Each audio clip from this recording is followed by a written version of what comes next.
It is an unusually warm November day in Pittsburgh as the Saints and the Steelers are set to meet up. Good afternoon, everyone. I'm Don Criqui. This is Hank Stram. Hank, how about the Steelers' defense? How do you attack it? It might be the best in football. Well, I think one thing that you have to do, they play a double zone, which means they double the outside receivers with two people, and they let the tight end go expecting one-for-one coverage with a linebacker. And so I don't think they can do that with Henry Childs. He's too good a receiver, and that could be a problem for them. What about the Pittsburgh Steelers now? How would you assess them in comparison to the Super Bowl championship teams? Are they as good? I think they're a little bit better overall, especially offensively, but I really don't think they're as good defensively. That's going to be interesting to see. The Saints coming off a couple of big wins, and right now we have our official breakdown. Jerry Markbright is our referee. There is his crew. As the temperature is about 70 degrees at kickoff time, and Roy Girella has the ball teed up for the Steelers and is ready to kick it off to the New Orleans Saints. The deep man for the Saints is going to be Wes Chandler, number 89, the rookie out of Florida, the #1 draft choice of the Saints, and one of the highest regarded players to come out of the last college draft. Here is Chandler moving up on the ball, gets a running start at the 3-yard line. He's across the 15. And Chandler is hit hard at the 19-yard line. Rick Moser, a running back, 39, came down to hit him. There is the Saints backfield, Manning at quarterback, Muncie and Galbraith as setbacks. The pass catchers, Tinker Owens, Ike Harris, and Henry Childs. The interior line has been hurt, but they've been staying together. The starting guards went out in one game against the Eagles. And the New Orleans Saints right now have somewhat of a makeshift offensive line, but has done a good job in the recent weeks.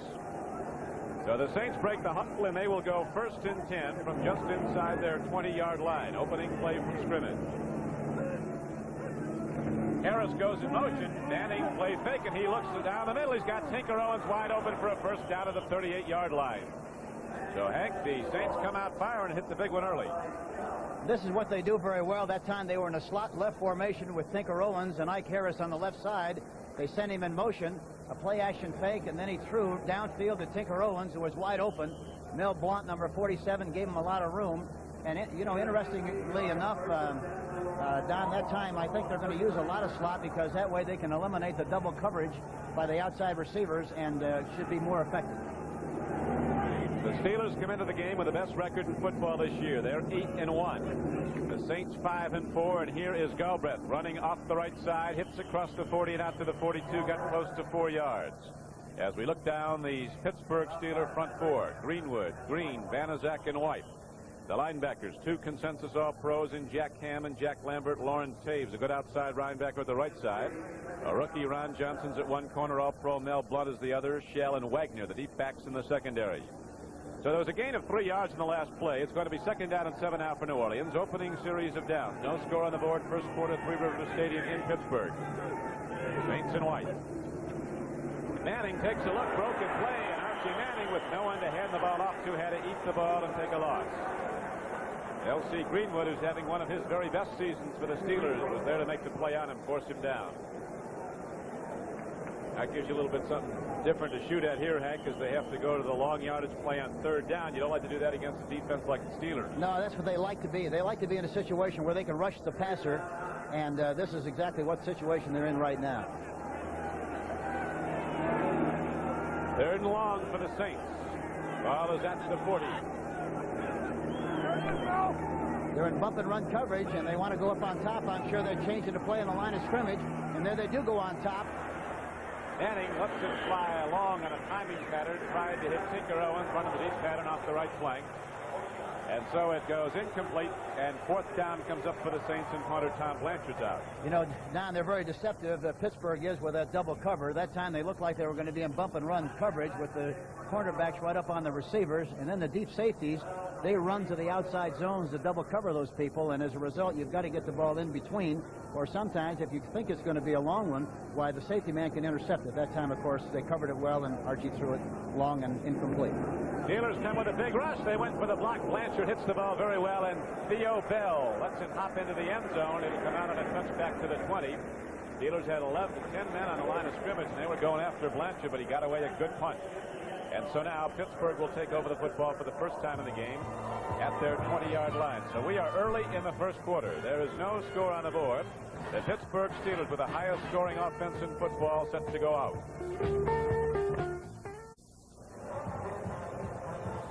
Here come the Steelers out on offense, 1st and 10 for the first time in the game. Lynn Swan, the best pass catcher in football this year, is wide to the right. Equally dangerous deep, John Stallworth on the left flank. And Bradshaw hands off, and Rocky Blyer takes it up the middle and out to the 22 or 3-yard line.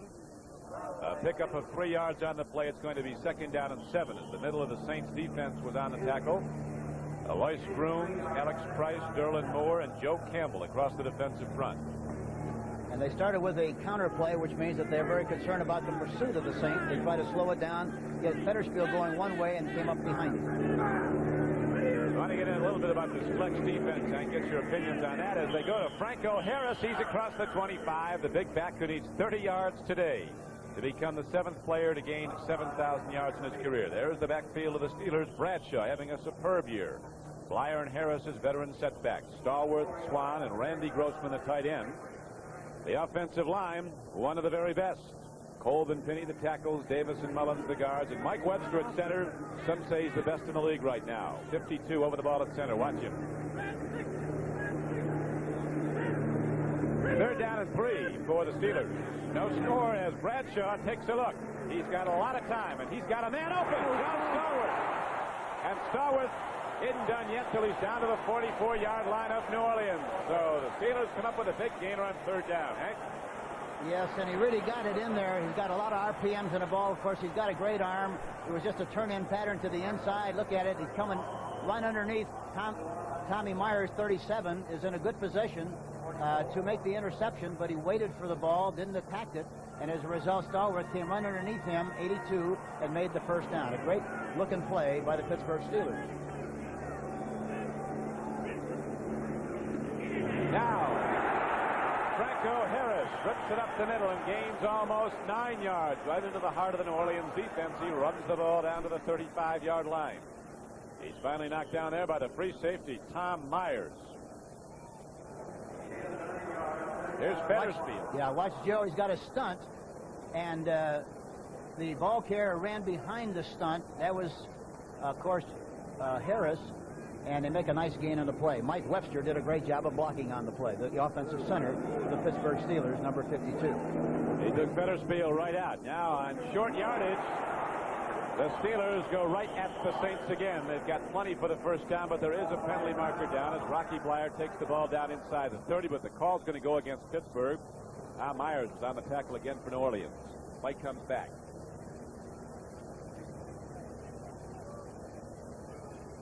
Franco Harris, as we mentioned, needing just 30 yards to gain 7,000. Now the ball is set back to the 45-yard line of New Orleans. And here is Jerry Markbright. Hold it. Number 52. Offense. 2nd down. They're a great trapping team, Don. They trap anybody or anything they can trap, anything that comes along the line of scrimmage. And sometimes, even if you don't come across, they're still going to trap you. They do that so well. They've been together. We've got great athletes in there, the Steelers. On 2nd and 11, a swing pass goes out to Franco Harris. Webster's out in front. And Franco Harris thunders all the way down to the 30-yard line and gets the 1st down. A gain on the play of about 17 yards. Yeah, it was a well-executed play. Franco Harris waits, lets the linebackers get their drops. Terry throws the ball right over the top. Brown, number 27, gets an outside position, but not too aggressively. Franco Harris goes inside. Derlin Moore, 74, and number 27 finally come in and make the tackle, Ray Brown. Jim Merlo, Joe Fetterspiel, Pat Hughes back the line. Chapman and Spencer the corners. Brown and Myers the safety for New Orleans. 1st and 10 Steelers, they drive on. This time the Saints cut down the run. Franco Harris didn't get too far, did advance it inside the 30. Fetterspiel makes the hit, 58. Yeah. Joe Fetterspiel, the middle linebacker, 58, goes into the gap, is coming through there, reads the blocks very well, and stops Franco Harris, number 32, right at the line of scrimmage. Great play by Joe Fetterspiel, number 58. They talk about the flex defense where you really have people playing a little bit off the line. You got 5 guys who look like they might rush, but 4 come. You're not sure just which one is going to hold back. No, and I think basically you try to run at the people off the line of scrimmage and throw on 1st down because it's hard to get a pass rush from the flex when they're playing that soft. That time they ran right at the flex, and that's what the good teams are going to do. So Harris runs it right down and gets it inside the 20 for a first down. And there is the front four of the New Orleans Saints. Alois Grooms tackles Alex Price and Derlin Moore. Campbell at the one defensive end. Merlot, Fettersfield, and Hughes backing the line. And the four safeties, four deep backs for New Orleans. Chapman and Spencer at the corners. Brown and Myers the safeties. The Steelers moving the ball after their first possession. They took it over on their 20 on a touchback, and they go right back to Franco Harris. All day long behind this Webster. You know, the other thing that's very important against this Pittsburgh team, the 2 times or 3 times I've seen them play, one thing you've got to do, you've got to be able to stop Franco Harris from a running standpoint, because he's a tough, big, strong running back, and if you can't stop him, you're going to have a long, tough afternoon, because he really makes things happen and really makes the sparks fly. Right now, he's carried the ball 4 times for 30 yards. So we unofficially had him at 7,000 for his great career. 7,000 yards in 7 seasons. This one a long way from over. Harris with over 700 yards on the year now. Right back to Franco Harris, and the big guy from Penn State belts the ball down to the 11-yard line to pick up a 2. It'll be 3rd down and 3. Here's the sign now that Franco Harris hit 7,000. Pat Hughes knocked him down.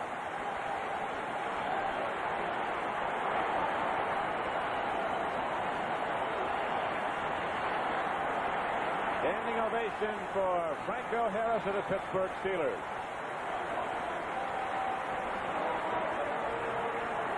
Boy, that's a lot of you wear out a lot of shoes running that far.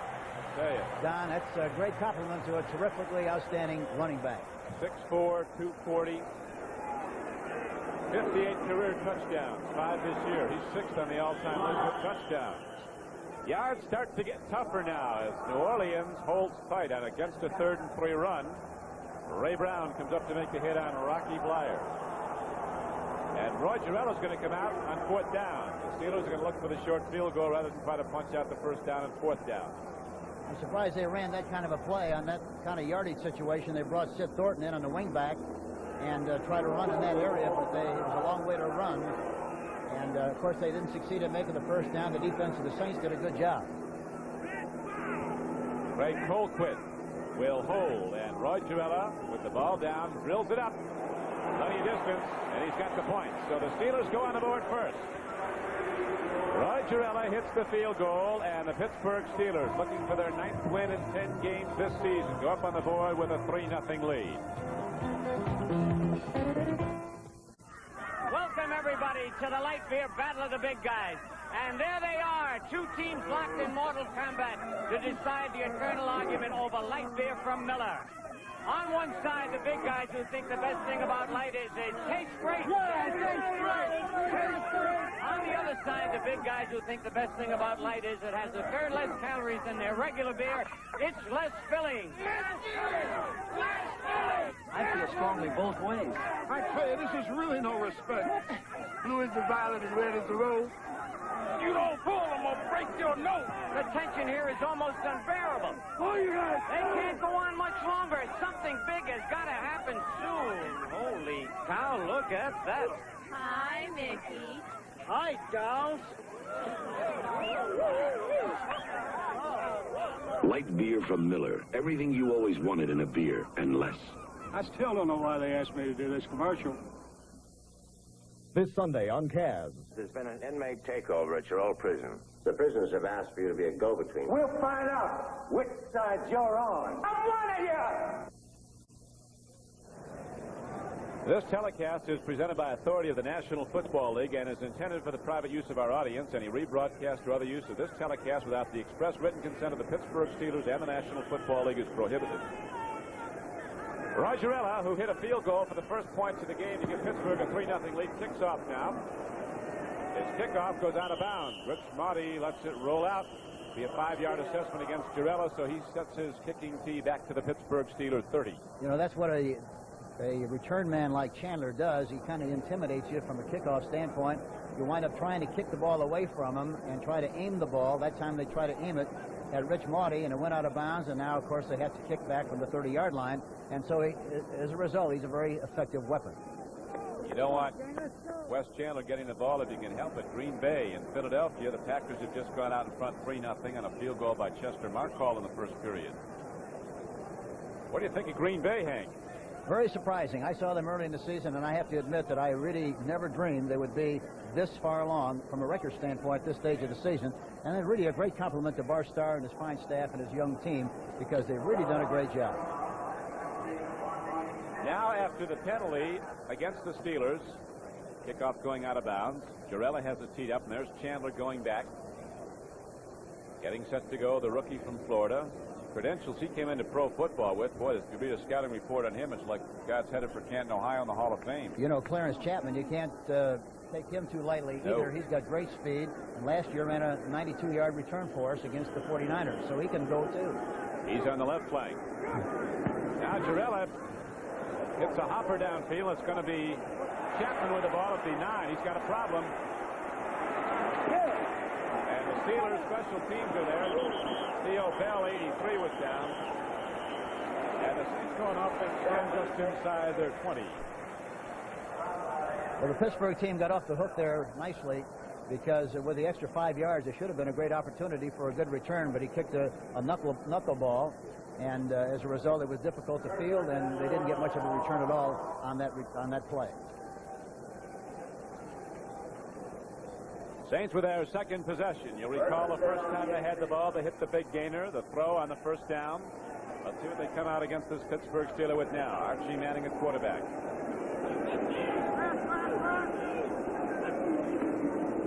Manning again, a broken play, and Archie Manning goes down with no gain. It looked like it should have been a trap play, and it's the second time they've blown a play in the early stage of this game. It looked like the play was designed to go to Muncie and come back, but Muncie was not there, and evidently there was a mix-up on the play, which is obvious. Archie Manning did the next best thing to try to run the ball into the trapping area, but didn't succeed in making any yardage on the play. So Archie and the Saints now with second and long.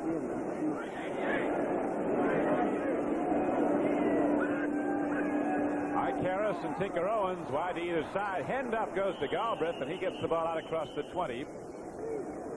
And the Saints almost had a misconnection there.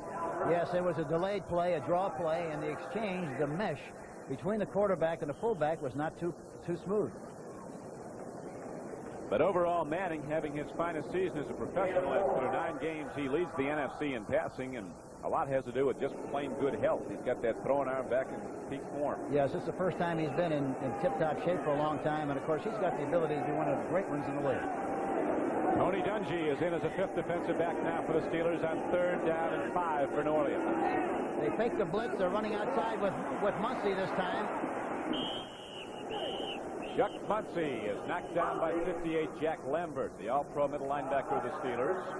Got the first down. Yes, it was a plain sweep to the left side, and this is where people have really been running. Here's Muncie coming around the outside. He's got the ball in the wrong arm. Pressure from the inside, does a good job of running, however, and gets the necessary yardage for the first down. A good, unpredictable call by Archie Manning. Donnie Shell, one of the safeties, finally made the tackle, but the Saints get the big play on 3rd down. They keep the drive alive, keep the chain markers moving. 1st and 10. Now they're going to roll out here on 1st down. Nope, play action pass. And he's got time, swings it out. Childs, the tight end, has the ball, but he also has a lot of Pittsburgh Steelers hitting at him as soon as he catches it. He did gain yardage, about 4. Childs that time was the safety valve on the play, and it looked like he got out there just a little bit too quickly. Archie was looking downfield, and if nobody was open, why then of course he was going to go back to Henry Childs. By the time he got the ball to him, of course, he was covered pretty well and just made a couple of yards on the play. Dick Nolan on the sideline. 3 times he had divisional championship teams at San Francisco, and right now he has the Saints with their best record through 9 games ever, 5-4. They're up against a tough one today in the Pittsburgh Steelers. They were up against a tough one last week against the Giants, team back to win. Henry Childs, and there's Chuck Muncie wide open. Beautiful throw by Manning, a perfect lead to running back Chuck Muncie, and the big guy from California takes the ball on the dead run and brings it all the way down to the Steelers' 35-yard line. And that's what they can do. Archie Manning, the great thing about Archie Manning, Don, he can find the right guy, the guy who is open. That time you see him licking ham, number 58. Or Lambert, I should say, 58. and he gets the ball right on target, and it's a big play. Chuck Muncy making a fine catch and puts the ball in the good scoring area on about the 35-yard line. The connection good for a 32-yard gainer, and the Saints start them out a challenge now, trailing 3-0 in the first quarter, 2.5 minutes to play in it. Steelers lead 3-0. Saints moving the football. Pitch back goes to Muncy. And Muncy, who is, we're told, had a very good week of practice. He's had some nagging injuries, but is sound right now. Gets the ball down to the 30. He got almost 5. Mike Wagner hit him. They're going to try to run the ball, I'm sure, to the left. Banaszak on the right side, and of course the right end, Dwight Wright, number 78. That's where they're going to try to do business, and they did a good job in the last 2 times they ran the ball to that side. You do business against the Steelers anywhere you're fortunate enough to do it. Yeah, and you take whatever they give you, and that's what Archie did the last time. They gave him coverage on the halfback, and he took advantage of it for a nice big gain. Chuck Muncy running well again as he weaves behind the interior line of the New Orleans Saints. Joe Green, the big guy from North Texas State, made the knockdown for Pittsburgh. There's the Chester Markall field goal to put the Packers out in front of the Eagles, 3-0 in the first period at Philadelphia. Joe Green, Mean Joe Green, now in his 10th year as a Pittsburgh Steeler. Been voted the most valuable defensive player in the NFL. It's a good time for a play-action pass right here, Don. 3rd and just over 1 for New Orleans. Yep. Steelers don't give up the yardage. Let's see now, Manning's clapping. Apparently I think he made the first did down. Get there on that second try. So Galbraith, who's been the Saints' best runner and their best pass catcher, 45 receptions coming into the game and 355 yards rushing, gets the first down for New Orleans at the 25. And they continue to run to the left.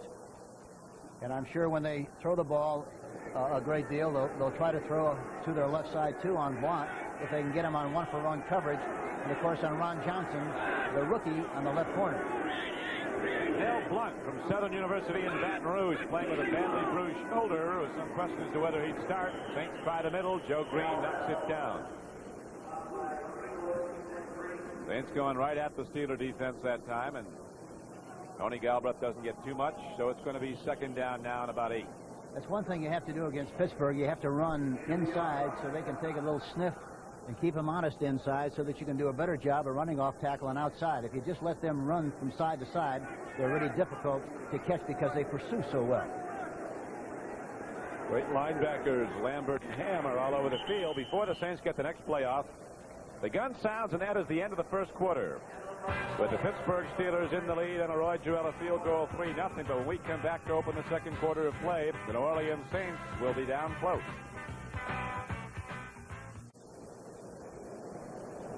With Hank Stram, this is Don Criqui back at Three River Stadium in Pittsburgh. Ready now to open the second quarter of play. Saints with the ball, second down and 9 coming up. Steelers in the lead, 3-0. Manning throwing very well in the first quarter. 3 of 4, he completed for 55 yards.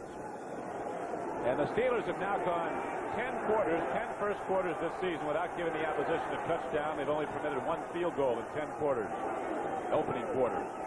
First 15 minutes of the game, that defense is tough to score on. The Saints now starting to challenge.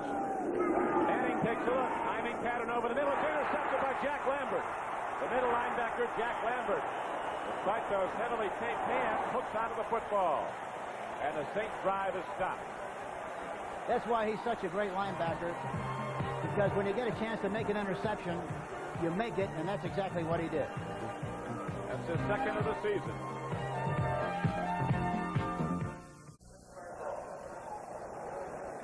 Dick Nolan and his counterpart Chuck Noll on opposing sidelines as the Steelers have the ball back on a Jack Lambert interception. Here's Bradshaw taking a look and the rushes against him, and he can go.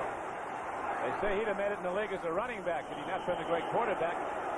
Bradshaw going down hard, loses the ball. There might be a call against the Saints for a late hit. Penalty marker is down.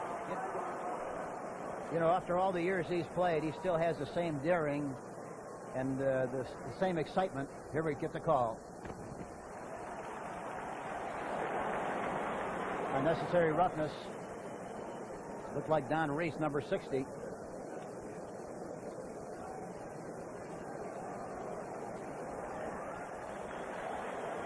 The ball moved out to the 42, and here's the call. Personal foul, unnecessary roughness, number 58, defense, first down. Got Joe Fetterspiel on. Now let's watch the earlier interception by Lambert. Watch, it was double coverage on the other side, and the receiver was knocked down, coming to the inside, and as a result, Lambert was wide open, made the interception. So the Steelers with a 3-0 lead, the second quarter move on. Here's a pitch back as Franco Harris looks to the outside. He's hemmed in, and the Saints are going to knock him down for a substantial loss on the play. The strong safety Ray Brown, 27, came up along with outside linebacker Jim Merlo, number 57. Good reaction on the part of the defense and an outside play. Watch Fetterspiel, 58, coming over. Good pursuit angles. Jim Merlo making penetration across the line of scrimmage. Ray Brown, number 27, along with Jim Merlo, number 57, do a good job of gang tackling and knocking down Franco Harris at 2nd and 16.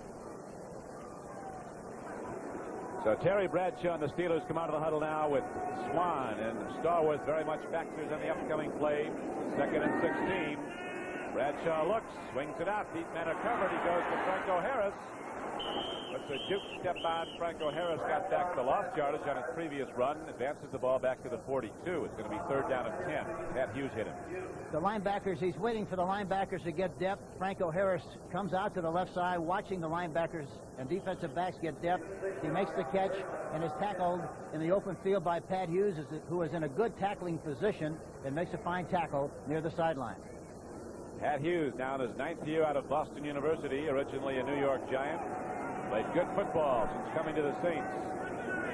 3rd year at New Orleans as Bradshaw sets his team up on 3rd and 10. He's got time. He's got a home run ball out there. But way too much on it for Lynn Swan. As he had the defense beaten, but the ball was way long. You get a feeling, Hank, that Bradshaw could throw it out of the arena if he had it. Oh, he's a real muscle man.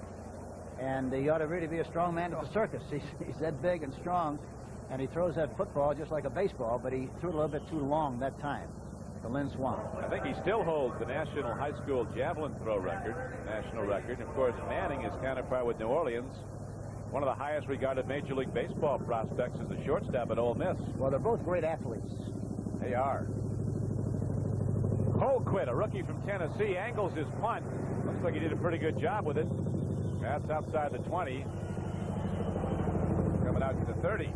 But here again, that's what a guy like Chandler does back there. Sometimes you wonder why he hasn't done more returning-wise, but a lot of times, if they try to kick it out of bounds and do so, it's just very effective.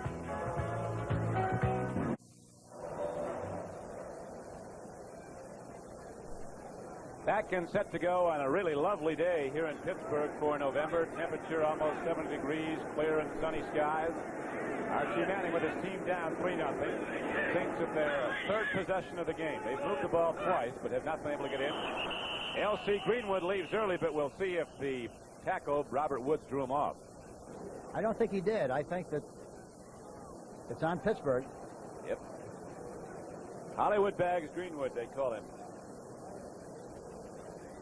The ball's advanced out in a 5-yard assessment against the Steelers to the 35-yard line. Encroachment, number 68, defense, first down. Archie does a good job of changing the inflection in his voice and the rhythm and the cadence, and as a result, that's what makes a defensive player jump offside, and it's a nice way and an easy way to pick up 5. Your old friend Lenny Dawson was pretty good at that, too. Oh, he was a master at that. Yes, he was. Pitch back goes to Muncy. Good block, and Muncy gets the ball out on a 1st and 5 carry to the 39-yard line. It'll bring up 2nd and 1. Lauren Tays, outside linebacker number 51 out of California, was the man who made the knockdown. You know, people don't realize how big and strong Chuck Muncy is. He's 6'3" and about 235, and he runs the 40 and 4.5, and he's just a tremendous athlete. And when he's totally healthy, and when he's healthy, he can really go. It is now 2nd and less than 1 for New Orleans. Galbraith hits ahead. He's got a first down. The ball's out just across the 40. L.C. Greenwood and Jack Lambert made the stop. Galbraith comes into the game averaging 3.3 yards a rush. A durable back. The Saints came into this game with 554 yards, There are 554 plays on offense this season. Tony Galbraith handled the ball either running it or passing it for a third of them. I don't know whether there's a better fullback in the National Football Conference than Tony Galbraith. Overall, runner, pass receiver, blocker, he does it all. And along with it, he's got a great attitude and a great pusher. Galbraith is the up back now in the I set. Muncy is the deep back. They got to throw some on first down. Right up the middle, and Galbraith powering his way, gets ahead for about 6 yards before Joe Green knocked him down. I didn't realize, Hank, that Muncy's as big as you said. He's 235. Oh, yeah, he is. Now, this is a good blocking at the point of attack. Dave LaFari, John Hill, number 62, and Fred Sturt, number 68, all of whom do a great job of blowing him off the line of scrimmage and providing Tony with running room, whereby he was able to get 6 yards on the play. Great job up front by the Saint offensive line. You know, they talk a lot about the injured players, and they were fine, but these young players who are playing now are all experienced players who've been in the league for several years, and they're really doing a good job. Hard hit. Lambert puts on Chuck Muncy. And Muncy is knocked down for little or no gain at about the 48-yard line of New Orleans. Game moving right along. We're in the second quarter. 11:35 to play in the half. Steelers lead at 3-0. Their first possession, they went from their own 20 down close. Jarrella kicked a point-blank field goal. That's the only scoring we have so far. 3-0 Pittsburgh. Interesting quote from Chuck Noll. Somebody said, do you think your team might be looking past New Orleans and towards the Rams, who the Steelers play next week? Noll said, hey, the Saints went out to Los Angeles and beat the Rams. They're going to run this way, it looks like. Let's see if they do with the back tilted this way. Don, yep. Here's Chuck Muncy coming straight ahead. Gets the ball to midfield. But in third down, it looks like he might be just short of the first down. Yeah, I don't think he made it. And that time they really tipped the play by the alignment of Tony Galbraith. He was way up ahead of Chuck Muncy, which indicated they were going to run to the right. And I don't think they made the first down. So you don't want to gamble on fourth down at midfield against Pittsburgh. Got to play percentages, and percentages are Tom Blanchard to punt it. Rudershan drops back deep now for Pittsburgh, along with Theo Bell. I'll tell you one thing, Pittsburgh has got athletes from spot number 1 on the roster right through 45. You've got to be some kind of a football player to make this team. You better have a lot of talent, a lot of skill and ability. After a 60-yard first punt, Blanchard doesn't hit this one nearly as well. There is also a penalty marker down. You know, I'm surprised that he tried to kick the ball to his right that time. Normally, you're much better to kick it to your left because, again, if you kick a bad one off the side of your foot, it goes down the middle of the field, and you've got a chance for a fine punt. If you kick it to the right and it slips off like it did there, you've got a bad kick. Aha. That's something. That'll give New Orleans a first down. Hank, you're always the coach. I see you got your hang time watch right here. Yeah, we just wanted to double check it.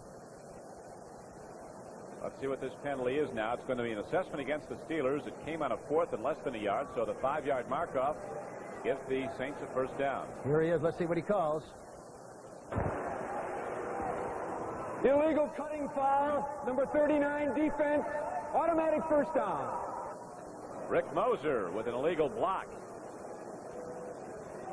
So the Saints get a break, keep their drive alive. Chain markers move. They have a first down at the Pittsburgh 45-yard line. The interior line for New Orleans, J.T. Taylor at one tackle, Robert Woods is the other. Fred Sturt and Dave LaFari are the guards, and John Hill the center as Archie Manning brings his club out. Let's see if he throws the ball on first down here. He hasn't gone to Mike Harris yet. A very good pass catch who's wide and right against the rookie cornerback Ron Johnson. There it is. Got it. Muncy's wide open on a play-action pass. Well, he thunders when he gets the ball. He can really run. Oh, he's really a lightning. And big and strong, and very few people in the league who have that kind of size have that kind of speed. Well, when you point out a 4.5 40, now that is a nebulous term to people who aren't involved in football, but that's what cornerback speed. That's without somebody chasing him. With somebody chasing him, I guarantee he runs faster than that. There's a play-action pass. He's wide open in the flat.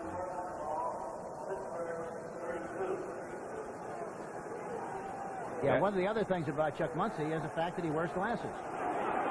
He and Joe Lavender and 2 others, but not too many. Well, he's seeing the ball very well today. He's caught 2. The first one's good for 32 yards. That's for another first down. Manning looks. And a marker goes down as Galbraith tries a one-hand stab at the football. Marker down at the line of scrimmage. Lambert was covering on the play. Going to go against the Saints. This one might have a hold. Looks like a holding penalty. So the mark-off is going to be against New Orleans. We have 9:28 left to play in the first half.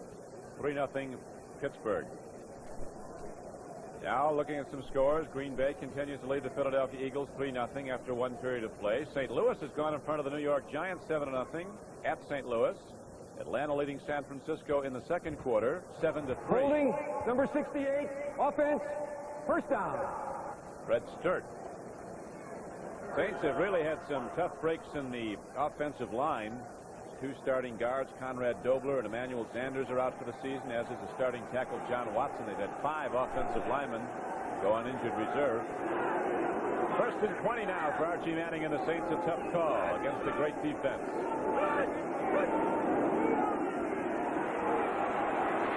Manning lofts it. He's got Ike Harris open for a first down. They really did block well for Archie Manning on that one, and he delivered. He's got plenty of time to throw the ball, and here again, if Archie's got the time, he's going to find the right guy. Here you see him. Good protection. Throws outside, right on the money, to Ike Harris, who makes a inside-outside move, and he's wide open. Here we see the same shot again. Good protection. That's the vital thing. He's got plenty of time to throw the ball and throws it right on the money. Goes into the post and back out to the outside, licking the double zone with a safety man playing deep outside. 1st and 10, Saints. These CBS cameramen don't miss a thing. 2 good angles on a great play for New Orleans. Here's a handoff going straight ahead to Galbraith, and he is down inside the 20 to about the 18-yard line. So the Saints are very definitely in field goal range, but they have more downs to work with now as they have second coming up. On a tackle, L.C. Greenwood and Joe Green. You mentioned at the outset, Hank, you don't feel that the Steelers might be as strong defensively as those Super Bowl championship teams. Yeah, I know they're not. They're definitely not as strong as they were, but they're dominating teams offensively, which they didn't do at that time, and as a result, they got a little bit more overall balance, but they're not as good defensively. Archie Manning now 5 for 7 throwing the ball for 90 yards. They got bump and run. Let's see if he tries to go up on top. There he is. Ike Harris has the ball inside the 10. He's down to the 5. It's a 1st and goal for New Orleans at the Pittsburgh 5-yard line. That time it was the delay pattern. They were in double coverage. Ike Harris looked like he was going up, then came underneath to the inside, was wide open, makes the fine reception, and is finally tackled there by Mel Blount, number 47. Here's another shot of it. The key, again, is the fine protection. Dave LaFari, 64, and John Hill, 62, came off of one block, got another. Ike Hill goes underneath the coverage and is wide open, and the Saints have the ball on the 5-yard line. We've got a good one going here at Three Rivers Stadium as the Steelers lead 3-0, but the Saints are now challenging. See if they run to the left. Got it, and here comes Chuck Muncy, and the Steelers are there to meet him. Lambert coming up to make a hard hit along with Donnie Shell, the free safety. A lot of teams have been running left and very successfully. I'm sure that the Pittsburgh team is aware of that. They probably anticipate the fact that they're going to run that side, and maybe we're a little bit better prepared to stop that play, but it was very obvious that the Saints were going to run to the left side on that last play. So now, with the ball at the 5, it is 2nd and goal, New Orleans. 6:45 left to play in the first half. Clock running. Steelers lead 3-0. Play action pass, rollout. Manning has a man, whips it, touchdown New Orleans. Rich Marty, the young man from Penn State, comes in on offense and scores a touchdown at a place he loves to score him, right here in Pennsylvania. Rollout pass to the right, faking to Chuck Muncy, throwing the pass in the corner, a right pattern, an outside move by Rich Marty, number 84. And this is what Archie Manning does as well as anybody in pro football. He doesn't do it very often, but he does it extremely well. Look at that. Gets it right on the mark. And, of course, Rich Marty reaches a little bit behind, makes a great catch, and the Saints go ahead 6-3, lining up for the extra point. Manning throwing the ball beautifully. Watching him before the game, he was working on that very play they just scored the touchdown on time and time again, throwing on the rollout. Now, Mickemeyer with the point after, and he got out of that one, kicked it right up into the stands, and so, with 6:36 to play in the first half, the Saints have come from behind. They now lead the game 7-3. Back at Three River Stadium in Pittsburgh. Mickemeyer ready to kick it off now for New Orleans. They've had a parade of place kickers because of the injury to Richie Zarro. At backpeak now for the Pittsburgh Steelers is Larry Anderson, a rookie. The Steelers are very impressed with he has the football now. He's going to get some room to operate. He's across the 20, across the 25. He's to the 30. He's to the 35. And Larry Anderson gets it all the way out to the 38-yard line. A short kickoff. And Steve Mickemeyer, the man who kicked it off short, came up to make the final tackle. Normally he's been kicking the ball very long. He's got a good strong leg. That time he kicked a kind of a chip shot. And a good return that time to about the 38-yard line. So now the Steelers go on offense, trailing New Orleans in the second quarter, 7-3. This is Don Criqui with Hank Stram, Three River Stadium, Pittsburgh, 6:26 to play in the first half. 7-3 New Orleans, Pittsburgh, first and 10. Rocky Blyer, the former Notre Dame captain, runs straight ahead, and he gets the ball out to the 43-yard line. Don Reese, number 60 on the stop for New Orleans. That time there was a trap play up the middle, and they picked up a nice chunky yardage on 1st and 10. And this is what they like to do. They are a trapping personality. And when you talk about a trap, you talk about a play where you let the defensive people come across the line of scrimmage like they're not going to get blocked and then block from the inside out. The Steelers are number 1 in the AFC in scoring points, 229 coming into the game. They've only managed 3 so far as they go to Blyer for a first down. Now they start to pound it out against New Orleans, running behind John Kolb and Sam Davis. This time they run right up the middle. There's Fetterspiel, and there's a fine block right at the point of the of attack by their right guard, Jerry Mullins, and Rocky Blyer forced through there for the necessary yardage in the first half. And this Webster, we can't say enough about the offensive center for Pittsburgh. The guy's great. Puts somebody on the floor every game. Yeah, he's not a big guy either. No, he's not. He's about 6'1". Great leverage. He is something. They rave about him here, and if you watch him, it's difficult to always watch the offense. Look at him just blow the guy right off the play. That's where the play went, right off of Webster's block. He's quick. Oh, he's got great leverage and gets into people very quickly. It's really a cross block. He's got to block the defensive left tackle, who is Alex Price, and then the right guard, Mullins, traps the defensive right tackle, and they go pouring through there and made another big gain. Second and short, they might try a play-action pass or something big on this short yardage situation. Webster's now in his 5th year out of Wisconsin. He was a 4th-round draft choice, 1974, and they've got an all-pro there. Here is Blyer again going up the middle. He gets the first down, but a penalty marker is fired in from the back judge. Safeties around the tackle. They got Pittsburgh on a hold. Somebody saw that as quite a blatant hold because that penalty marker was thrown in with authority. Yes, and it looked like the reaction, just the response. I don't know whether he was the one involved, but Mullins, 72, reacted to the play. Let's see what they call. Illegal use of the hands. Number 52, offense, 2nd down. Mike Webster. Yeah, they got Webster on that one. Yep. So now the ball is set back to the Pittsburgh 49-yard line. It's going to be 2nd down and 11 for the Steelers. They trail New Orleans in the second quarter, 7-3.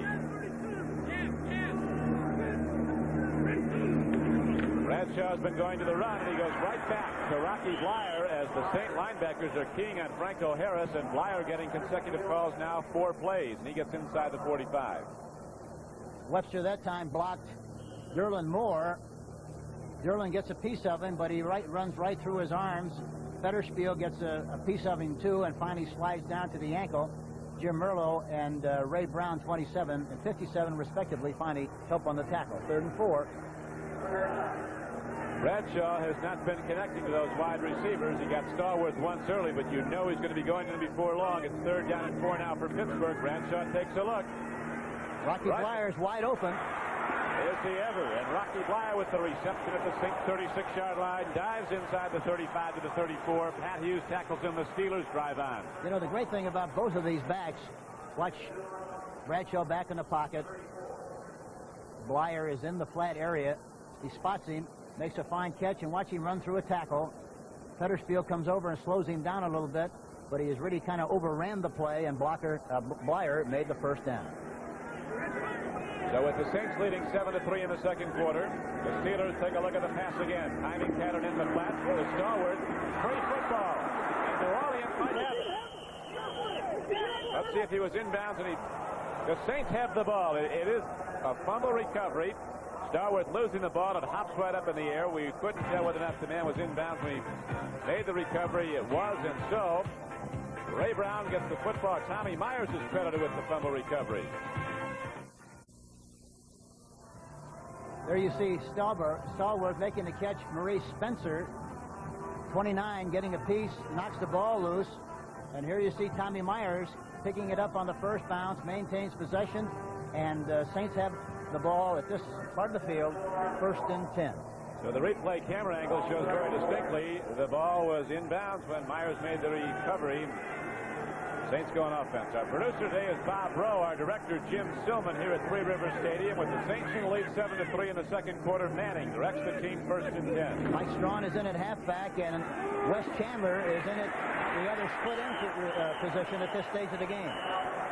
Jack Lambert ran through the interference, knocked down Tony Galbraith. So there's a loss on the play back to the 30-yard line. It's going to be second down at about 14 for New Orleans. It was kind of a delayed counter play, and it's a play that's very difficult to run against this team because they react so well. Next Saturday at 4:30 Eastern Time, it's the CBS Sports Spectacular, including live coverage from Buenos Aires. Hugo Corral, the reigning world middleweight champion, defending his title against Rodrigo Valdez. And now the Saints go 2nd and 14.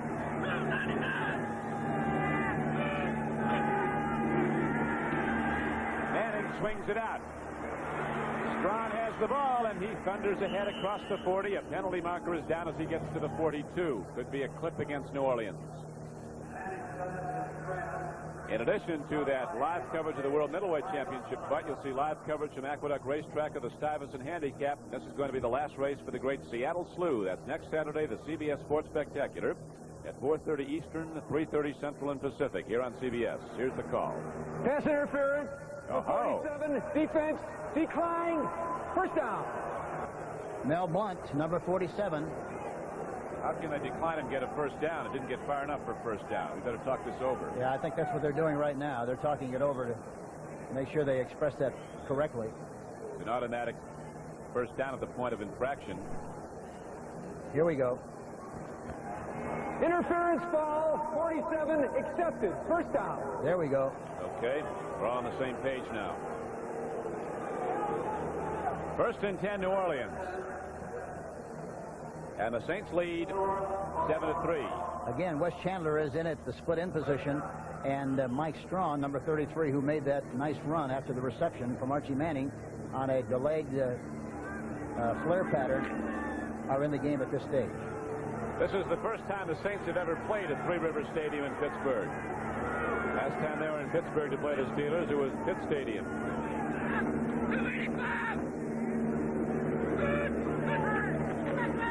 Manning, deep drop. That's a rip. Icarus, he makes the reception at the 38. Another perfectly thrown ball by Archie Manning as Icarus on little cat's feet tiptoes inbound. You know, the nice thing, they're double covering the outside receiver, but the strong safety is taking a lot of time to get back deep outside, and they're cutting in front of the strong safety, and he's wide open. There you see him, wide open between the short man and the deep one. And it's a very fine pattern by Icarus and an excellent throw by Archie Manning. Another big gainer as the Saints get a 1st down and a long throw from Archie Manning, who has been absolutely superb quarterbacking the Saints today. His throwing has never been better. And now the Saints move on, leading 7-3 in the second quarter, 1st and 10. Draw play. Strawn, he got yardage down close to the 34-yard line, a pickup of close to 5. Manning is now 8 for 10 throwing the ball for 130 yards as we get the 2-minute warning.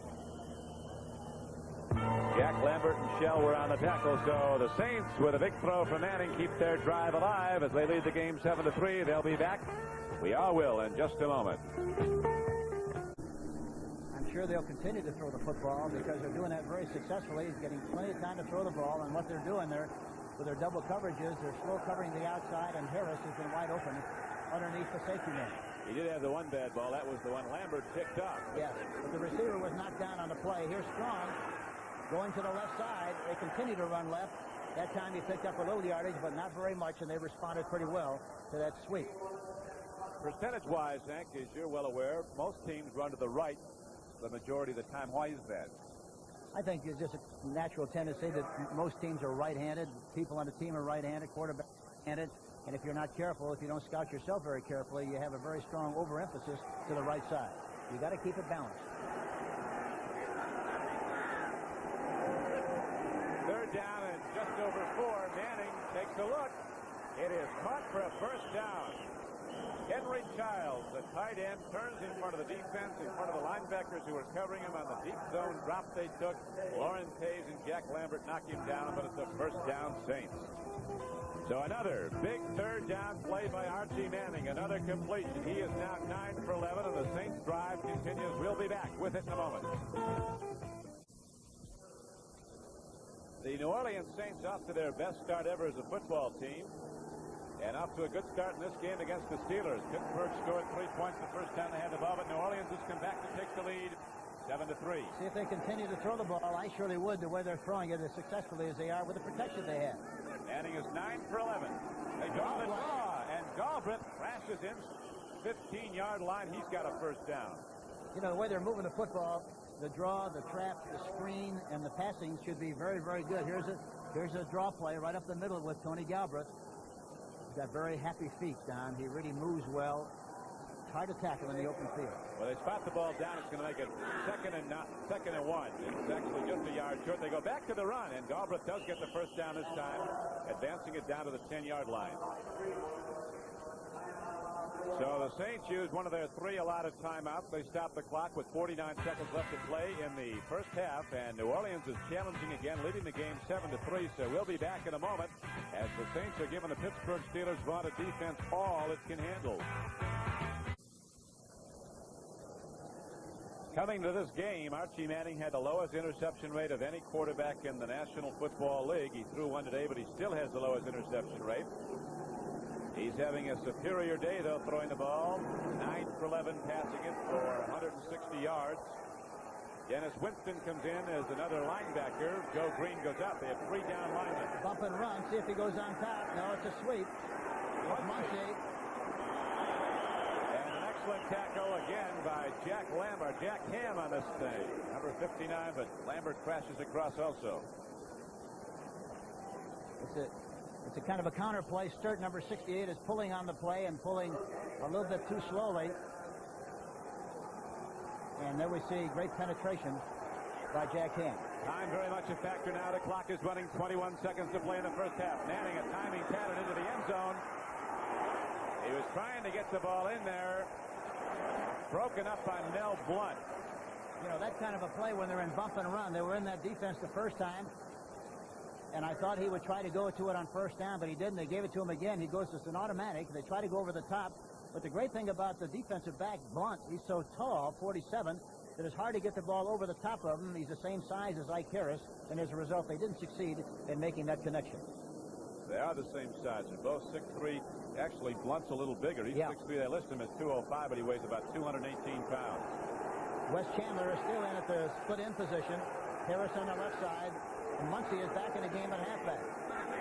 Chandler matches on against the Steelers' #1 draft choice. Another rookie. Bump and run again. Same situation. Chandler, way up in the air, did not get there. Ron Johnson, he really had a chance to make that catch. Ron Johnson was a little confused on the play, turned the wrong way. Chandler can get up in the air, though, can he? Yes, he can. Watch him now. Look at. So he got him fade, but he out-jumps him. And really, he's got a chance to make that catch. He should have made the catch, very frankly, and it falls incomplete. But there again, it was bump and run, and that's something that you like to do against that defense. You throw the ball over the top. Penalty on the play, evidently. Encroachment foul, number 75, defense, third down. Well, that advances the ball 5 yards from the end zone. You see how much a factor time is now. That's the only seconds remaining in the second quarter. 12 seconds, so the Saints will go from scrimmage one more time. And send out the field goal unit if the pass is incomplete. Or will they throw a draw run at the Steelers? Bump and run again. A draw play would be a good call here because the middle looks like it's really wide open. Let's see what they do. Oh, he's throwing again. This time underneath. Fumble. Steelers have the ball. The Saints drive is stopped. The Steelers get the ball. Joe Green gets up and spikes it down with 4 seconds left. The Saints threat is stopped on a fumble recovery by Joe Green, and there's a Saint down on the field. He's getting up. That time there was a little indecision, seemingly, on where he wanted to throw the football. And by the time he got rid of it, here he is. He's trying. It's a bump and run again. This time they try to go underneath the coverage, and Blunt played it very, very well.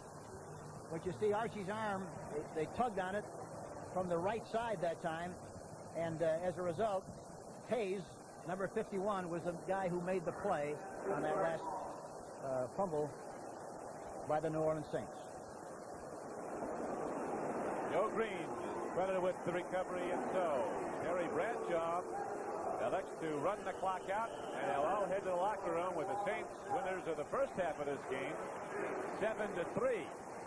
And very nearly had a 14-3 lead going in, as two close connections were just missed in the end zone. And then subsequently the fumble that cost the Saints possession. They got no field goal drive. But overall, they moved the ball very well, Hank, and proved surprisingly well against the Steelers. Yes, and here again, you know, the surprising thing is really that the Pittsburgh Steelers have not really expressed very much of a strong pass rush. Archie has had all the time in the world to throw the football, and here again, I hate to belabor the point, but I think any time that he has a chance to throw the ball, he's going to get the ball to the right people. He's done that extremely well today, and will continue to do it if he has time enough to throw the football. We might see a little bit more blitzing in the second half by the Pittsburgh Steelers. Well, the Steelers got tough when they had to on that play that finally turned the ball over. But the Saints moving the ball down with great precision, throwing the ball very nicely. Archie Manning running those out patterns to Ike Harris deep, throwing well to his back. Muncie had a couple of big gainers. And Manning has so much poise. They say it takes a long time for a quarterback to get the exposure to NFL defenses where he can read coverages, but Manning certainly has that now. He just stands back there and he knows where he wants to go. He takes a look at every receiver he's got downfield and has made the connection. So we're going to have a football game the whole distance in this one, it looks like. The Saints able to move the ball in the first half against the Pittsburgh Steelers. Actually, you know, the Pittsburgh team has moved the ball very well against the Saints also, but they made some mistakes that kept them out of a scoring opportunity. Well, what would you anticipate now, Hank, the Steelers might come out doing? We didn't see Bradshaw thrown so well this year, doing a great deal so far. Well, really, you know, when you analyze what they tried to do in the first half, they ran the ball very well. They liked the trap. They ran up the middle like you think they would. They ran successfully. They had a pass where they created a fumble situation, and the Saints recovered. But I don't think they'll change very much offensively, except hopefully try to keep away from making big mistakes. Now, they talk about the emotional factor in football as psychology, and it's got to be difficult for a team like the Steelers with already a 3-game lead in their division to be up every week. But they have to be because everybody's gunning for them. Yes, and the big thing, you know, when you're a good football team, the one thing that you stress and you have to do, you have to establish a very strong killer instinct. When you have a lead and you have an opportunity to put teams away, you have to take advantage of that. And this is what this team has to develop better as they go along in this season. The fumble recovery we're going to watch now when Joe Green came up with it on the last offensive play of this half for New Orleans, and Pittsburgh ran out the clock. Here it is. Archie Manning is trapped. The ball's coughed up. Joe Green gets those big hooks on it, and that cost New Orleans a chance, of course, to get points, more points. They are leading the game 7-3 here at halftime. If there's one area of play that has been surprising, it has been the play of the offensive line of the Saints against a very formidable front four of the Pittsburgh Steelers, Hank. Well, you know, here again, that's a very deceptive thing because Robert Woods was a starting tackle for the New York Jets for 5 years, and so he's a very good football player. Dave LaFari is about 180, a big, strong guard. Fred Sturt played with New England. Yeah, 280. Sturt has played a lot, too, was up at New England, and he's a fine young player. So overall, the only real rookie they have is Taylor, the left tackle, and he's doing a good job. So you really have to give them a lot of credit. And, of course, John Hill is an excellent center and is kind of the hub of that offensive line. How good do you think New Orleans conceivably can do? Do you think this team is playing above its head now, or could it conceivably go on and have a substantial winning season? Well, I said before the season I really thought they could have a 6 to 8 season. And so they can go as far as they want to go. Okay, let's go to Brent Musburger right now at CBS Control in New York. Brent?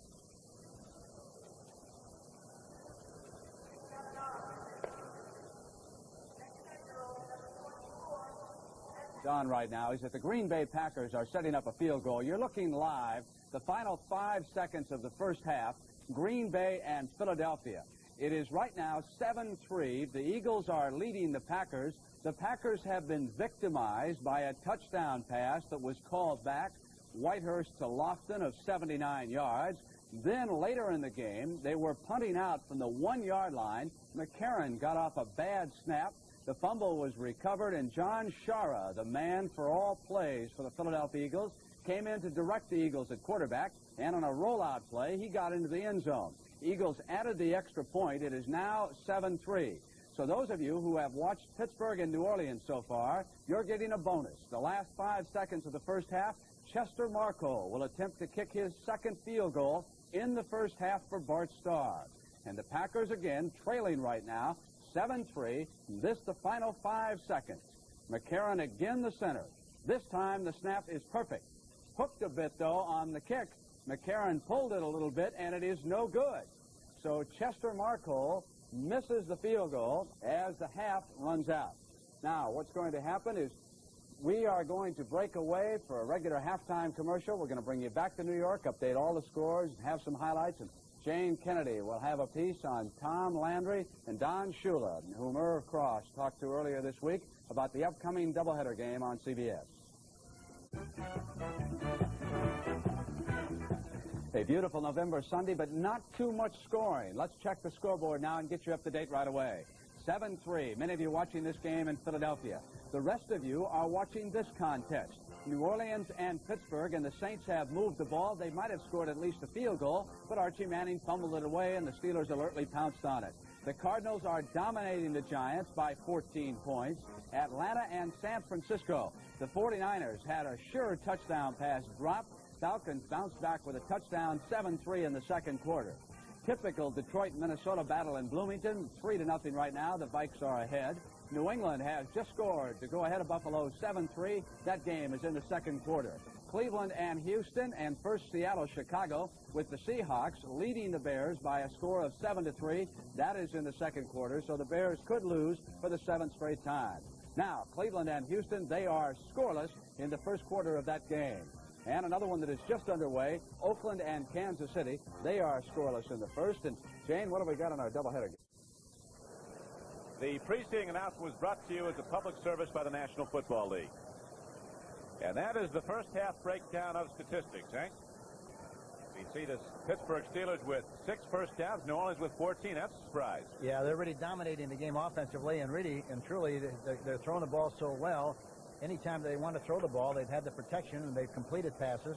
I would think that their approach the second half would be to maintain the passing personality and then run pass first and run second, but kind of go into the second half with the anticipation of using a passing draw screen personality rather than trying to run the ball on first down and have to throw it on second and third. Well, Archie Manning completed 9 of 12, and Bradshaw you're looking at hit on 5 of 6 for 63 yards. The longest gainer, a 29-yarder. So both quarterbacks are going to keep that #1 ranking they enjoy, apparently. Right now, we have Larry Anderson dropping back deep for Pittsburgh, as you see Steve Mickemeyer teeing up the ball for New Orleans at his 35-yard line. The total yards in the first half, the Saints had 193 yards against the Steelers, 125. Anderson, the deep man for the Pittsburgh Steelers, as Steve Mickemeyer set to kick the ball off.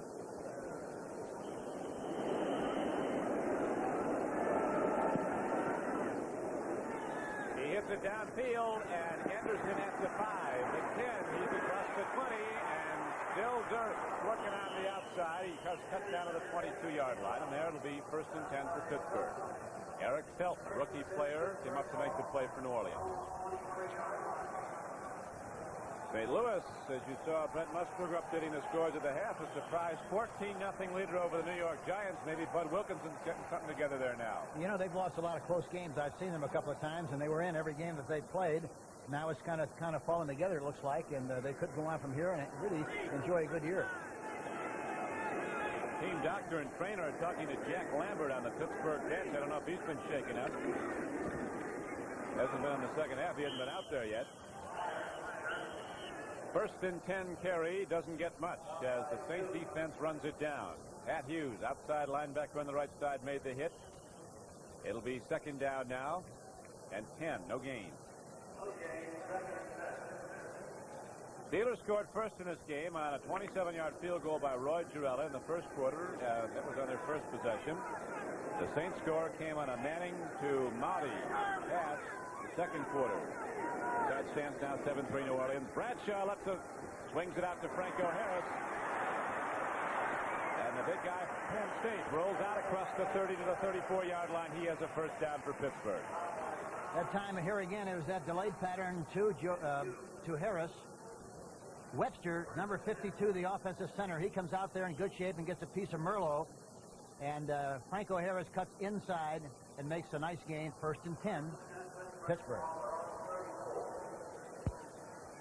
Lynn Swan, he is wide to the right.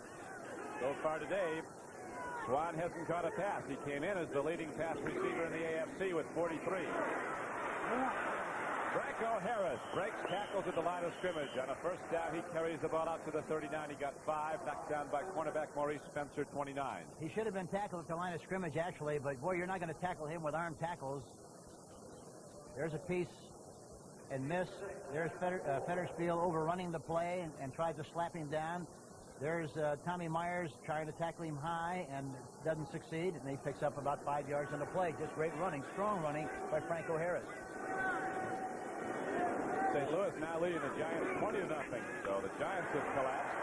Here is a handoff going right up the middle is Rocky Blyer. First down yardage. He's out to the 48-yard line. Again, Pat Hughes was on the knockdown for the Saints. And Detroit has gone ahead of Minnesota 7-3. They're just running right at the defense that time and getting good blocking at the point of attack. The right side of the Steeler offense called number 55, Davis, 57, Webster again, and Mullins, Penny, all do a great job of knocking them off the line of scrimmage. First and 10, Pittsburgh. Saints lead the game, 7-3. The Steelers are driving on their first possession of the second half. Back to Blyer, and this time Fetterspiel, the middle linebacker, is there to fill the gap, make the knockdown. No gain on the play. It'll be second down at 10. They've run that counter play 2 times, and both times Joe Fetterspiel, number 58, did a good job of reading the blocks and keeping the play from gaining any kind of yardage. They picked up about a yard and a half on the play. You have to wonder, Hank, when Bradshaw is going to let one rip to Lynn Swan. We saw him throw long to him earlier, but it was overthrown. Swan did have the cornerback beat. He gets in right field position. He'll pump it up and get it over the top. He'll try it, I'm sure. Second and 8 now. He could be looking for Swan here. Bradshaw takes a look. He's going long to Lynn Swan. And the ball is tipped away by Clarence Chapman. There's a penalty over here on the sideline. I don't know who it was against. We'll find out in just a minute. Some kind of a pass interference infraction, I'm sure. Looks like it's against the New Orleans Saints. We'll see. Yep.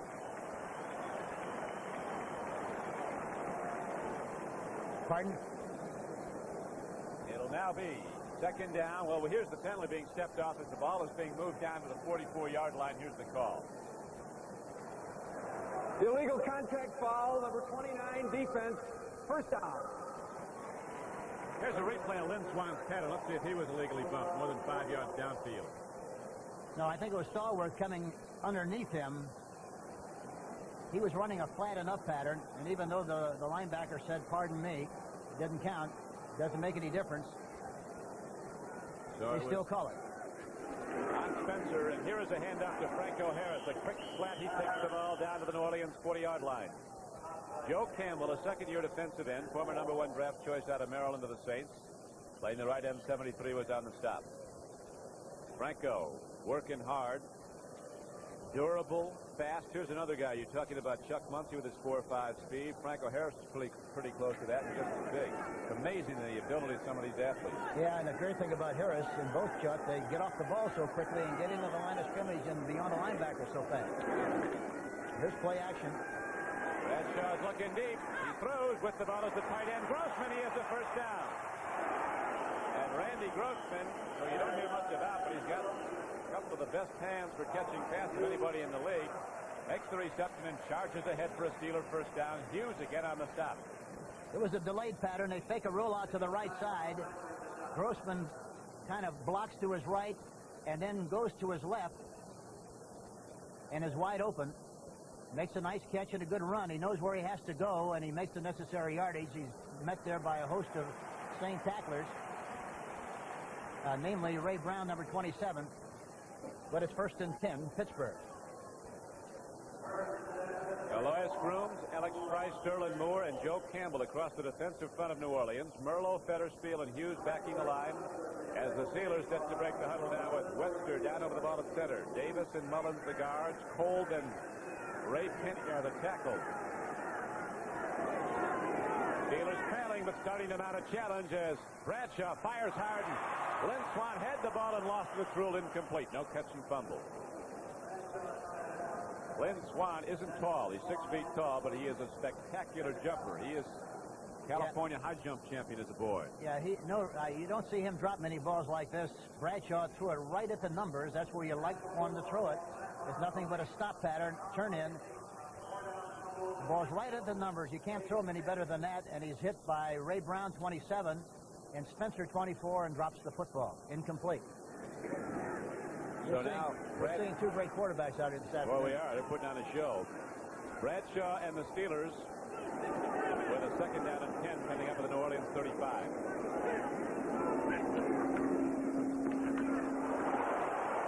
Again, that trap blocking you've talked about is evidence there as the Steelers bust open the Saints defensive front. Watch Rocky Blyer. But good blocking at the point of attack again. The offensive center, you can't run that play effectively, Don, unless the offensive center, number 52, Webster, does a good job. And both teams have excellent centers, John Hill and Webster.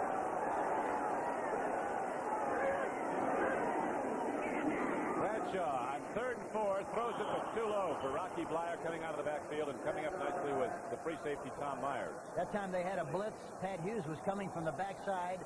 He saw him, got rid of the ball before he actually wanted to, and as a result threw it into the ground and fell incomplete. So it's 4th down and 4 now. It would be a very long field goal for Jarrella, and apparently the Steelers are going to look for the first down. So they have 4th down and 4. Yes, there has been.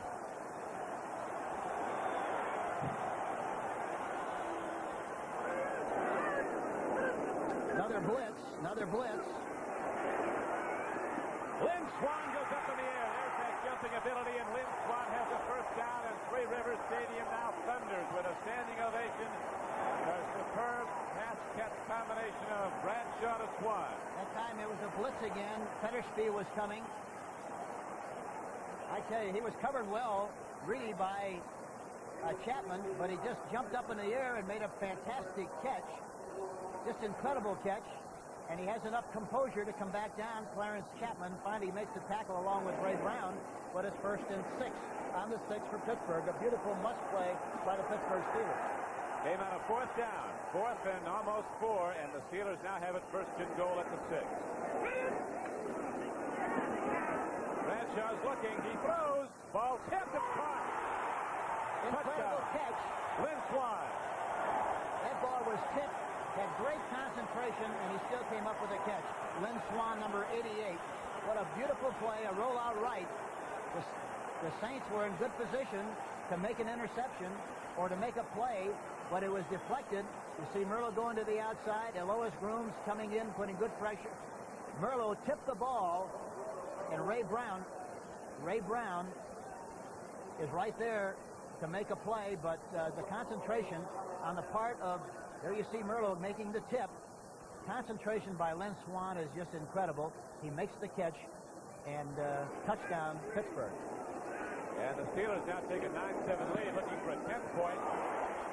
Jarrella knuckleballs it up and through, and so with 9 minutes and 10 seconds left to play in the 3rd quarter here at Three Rivers Stadium, the Steelers drive down the field on their first possession of the 3rd quarter and score. Terry Bradshaw throwing for the touchdown to Lynn Swann, and the Steelers rally back on their first possession of the 3rd period to go ahead 10-7 as Bradshaw hit his 17th touchdown pass. One below his career best for a season. He had 18 one year. That's his best. He's going to surpass that this year. Chandler runs out of bounds with a kickoff return, getting across the 20. Rich Maudie that time, number 84, got a good blocker. It looked like maybe something was going to happen there, but the rest of the coverage was very good, and of course Chandler had to run it out of bounds.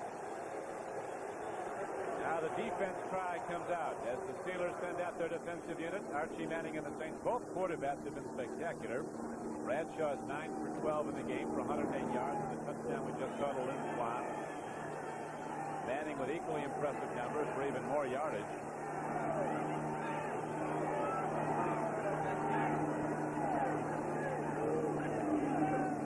Pitch back goes to Muncy. Boy, he does have that change of speed. Penalty on the play.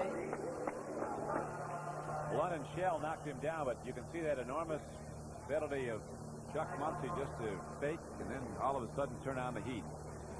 Holding on the Saints. You know, the other great thing about Muncy is the fact that you get him down the sideline, and he's hard to knock off his feet and get knocked out of bounds. A lot of times the defensive back thinks, you know, he's got the angle, it's going to hit him, but he gives him a shot, and he maintains balance and goes right down the sideline. He does that as well as anybody I've ever seen as a running back. We're going to watch him do it again here. This is a play that he runs extremely well. He's got the ball in the wrong arm, though, as coaching coming out. He should have it in the left arm away from the pressure. Now he's changing it, puts it on the left side, whereby he can use the shoulder. You see, if he kept the ball on the other side, he couldn't have used the shoulder because had he been hit, the ball could have been popped out, and as a result, it's bad technique. But he changed the ball. Here Holding, it is. number 39, offense, first down. To Bradshaw and Mr. Swan, an all-pro combination, talking things over on the Steelers sideline. Their pass-catch combination just gave the Steelers back the lead after they trailed at the half 7-3. They now lead 10-7. 8:55 to play in the third quarter. And it's 1st and 20 after the holding call against New Orleans. Well, their plan is very obvious. They still want to run to the left as much as they possibly can when they do run, but they've thrown the ball so successfully. The draw, the trap, the screen, that kind of thing should be very effective. Now the Steeler defense starts to play football. Dwight White submarines the offensive blocking. Lauren Taves comes in with him.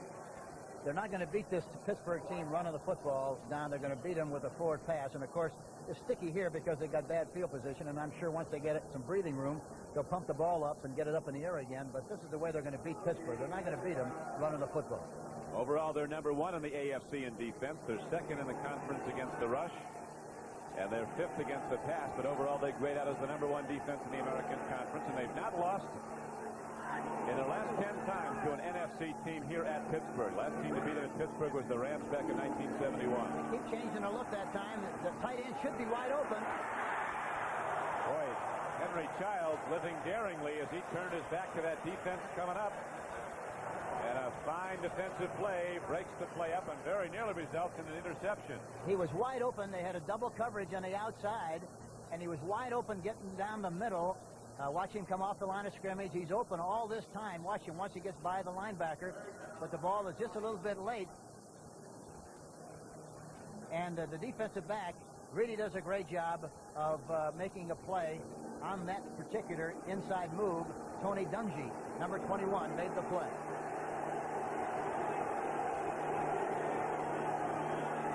So Manning now has the pressure on him, 3rd and 19, and that Steeler defense set to come full speed. As Manning takes the deep drop, and here come the Steelers. He swings it out to Muncy. He outruns Lambert. Stays in bounds, but he's well short of a first down. He got 9 yards on the play, but is going to bring up 4th down now, and the Saints will have to punt the ball back to the Steelers as Ron Johnson, the rookie cornerback, made the hit. Halftime score coming in. The Cardinals looking for their 2nd victory and well on their way to it, it would appear, leading the Giants 20-0. Giants were talking wild card until this week. Detroit Lions up by a surprise score, 7-3 over the Vikings at the half. Minnesota coming off consecutive back-to-back wins now over Green Bay and Dallas by impressive scores. Lancier just kicked it way over the return man, and Theo Bell finally caught it a la Willie Mays over the shoulder, and the coverage is good by Maudie, who makes the knockdown. He's the guy that caught the touchdown pass for New Orleans for their only score. And the Steelers go back on offense as they start to gear up now in the third quarter. Their first possession, they took it right down the field, ultimately took it in for a touchdown. And now they'll try to make it go again as the Steelers are holding to a 10-7 lead with 7:16 to play in the third quarter. That was a 60-yard punt by Blanchard.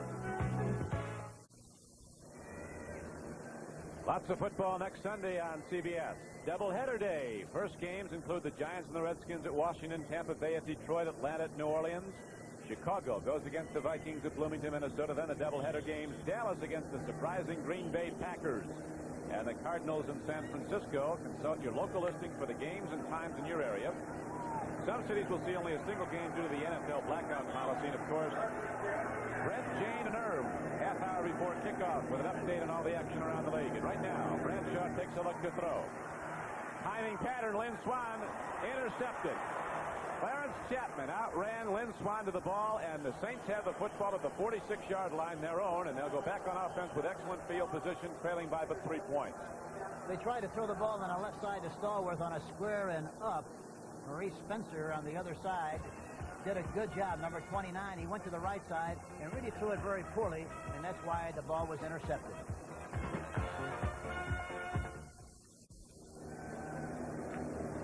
So let's see if he pumps the ball up on first down, Don, and see what he does here with good field position on 1st and 10. The interception by Clarence Chapman giving the Saints that good field position. Here comes Ike Harris in motion. He's cut some nice ones today in the first half. And Manning is going to take a look at that play-action throw, and he's got Henry Childs as tight end for a first down. You talked about Henry Childs at the outset, Hank, as a premier tight end. He doesn't get a lot of press, but he sure gets open. Oh, he's as good as anybody in the league. It's a play-action pass, a good call. Against the zone defense, the tight end's got to be open. There's no way you can cover him the way they're trying to play zone coverages. And I alluded to this early in the game, but Henry Childs that time was wide open, and a good call on 1st and 10 by Archie Manning. Originally drafted in the 5th round, Henry Childs went to Atlanta that year in 1974. Joined the Saints that same season as a free agent. So the Saints now starting them out of challenge. Here's that same play they started the game with. Timing pattern, they're going to Chuck Muncie. Lauren Taves, the outside linebacker, staying right with him. Muncie could not get to the ball. I think Manning wisely put it out of reach. Yes, the last time they did that with the same fake, they hit Tinker Owens on a stop pattern. He was wide open. This time he ran deep, and they tried to swing Chuck Muncie behind him, but the linebacker Taves, 51, did a good job of covering, and Archie very wisely threw the ball over the top and incomplete. Manning has now thrown the ball 15 times in the game, has completed 11 for 172 yards and 1 touchdown. The Saints only scored a Rich Maudie, and he's been intercepted once. That's by Jack Lambert. The linebackers are getting good depth. It'll be a good opportunity for him to get the ball to the back some, too. This time they're in a bump and run. See if Archie tries to change the ball. It's a blitz. It's a blitz, and they're trying to throw the ball up on top. Oh, very close to a flag on Shell, who was covering Childs, and Childs is sure looking for one, but none was forthcoming. Henry Childs, that time they were blitzing. Archie threw the ball to Henry Childs, who was open. It was definitely pass interference, and the official didn't call it. There was no question about it. It was definitely pass interference. No. So the Steelers defense gets a very big break. That would have been an automatic first down for the Saints, says Dick Nolan. I'm sure not very happy with that development. Saints will now have the ball 3rd down and 10. You recall that go-ahead touchdown drive was highlighted by a 4th down pass by Bradshaw, 4th and 4, that went all the way down to the 5-yard line, where it was goal for the Pittsburgh Steelers with a first down. They subsequently hit Lynn Swan for the touchdown. The outside receivers are doubling again this time. This time they're throwing deep. Oh, it's a bad throw. Mel Blunt wanted it. Tony Dungy had it. Blunt came in front of him and blew an interception. Blunt actually tried to intercept the ball from Dungy. It would have been a very easy interception, but Archie throws the ball downfield a little bit too long, and you see Blunt and Dungy both there to make the play. Either one of them make the catch, and now it's a 4th down situation for the Saints. And so the Saints now come out of the huddle, setting for a long field goal attempt. The holder is Blanchard. He can throw the football. 51-yard attempt by Nickema. He can kick it that far. He's got a good strong leg. If he gets the ball up, get the flats up, he might get it through there. He's got it long enough. But unfortunately for the Saints, he does not have it through the uprights. And so it goes as a long touchback. No, not really. It goes back to the line of scrimmage on the play, so it'll come outside the 20. And it'll be 1st and 10 there for the Pittsburgh Steelers as they hold to a 10-7 lead. We have 5:56 left to play in the 3rd period, and we'll be back in a moment.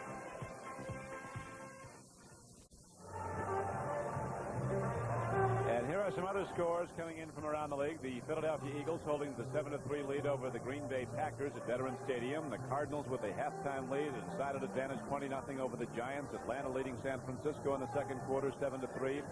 Detroit up over Minnesota at the half at Bloomington, Minnesota 7-3. And New England, a team that's really starting to cook, leading the Buffalo Bills 14-3. Houston and Cleveland scoreless in the 1st quarter. This is Don Criqui with Hank Stram, Three River Stadium, Pittsburgh. Steelers have the ball in the lead 10-7. Saints get tough. Saints have not given up many points this year, an improving defense. They've given up a total now of 27 points over their last 3 victories, 3 straight victories.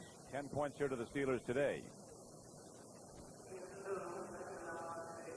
They've had trouble defending against the run, though, overall. That's been their one area they've had the problem with. Giving up yardage to the run.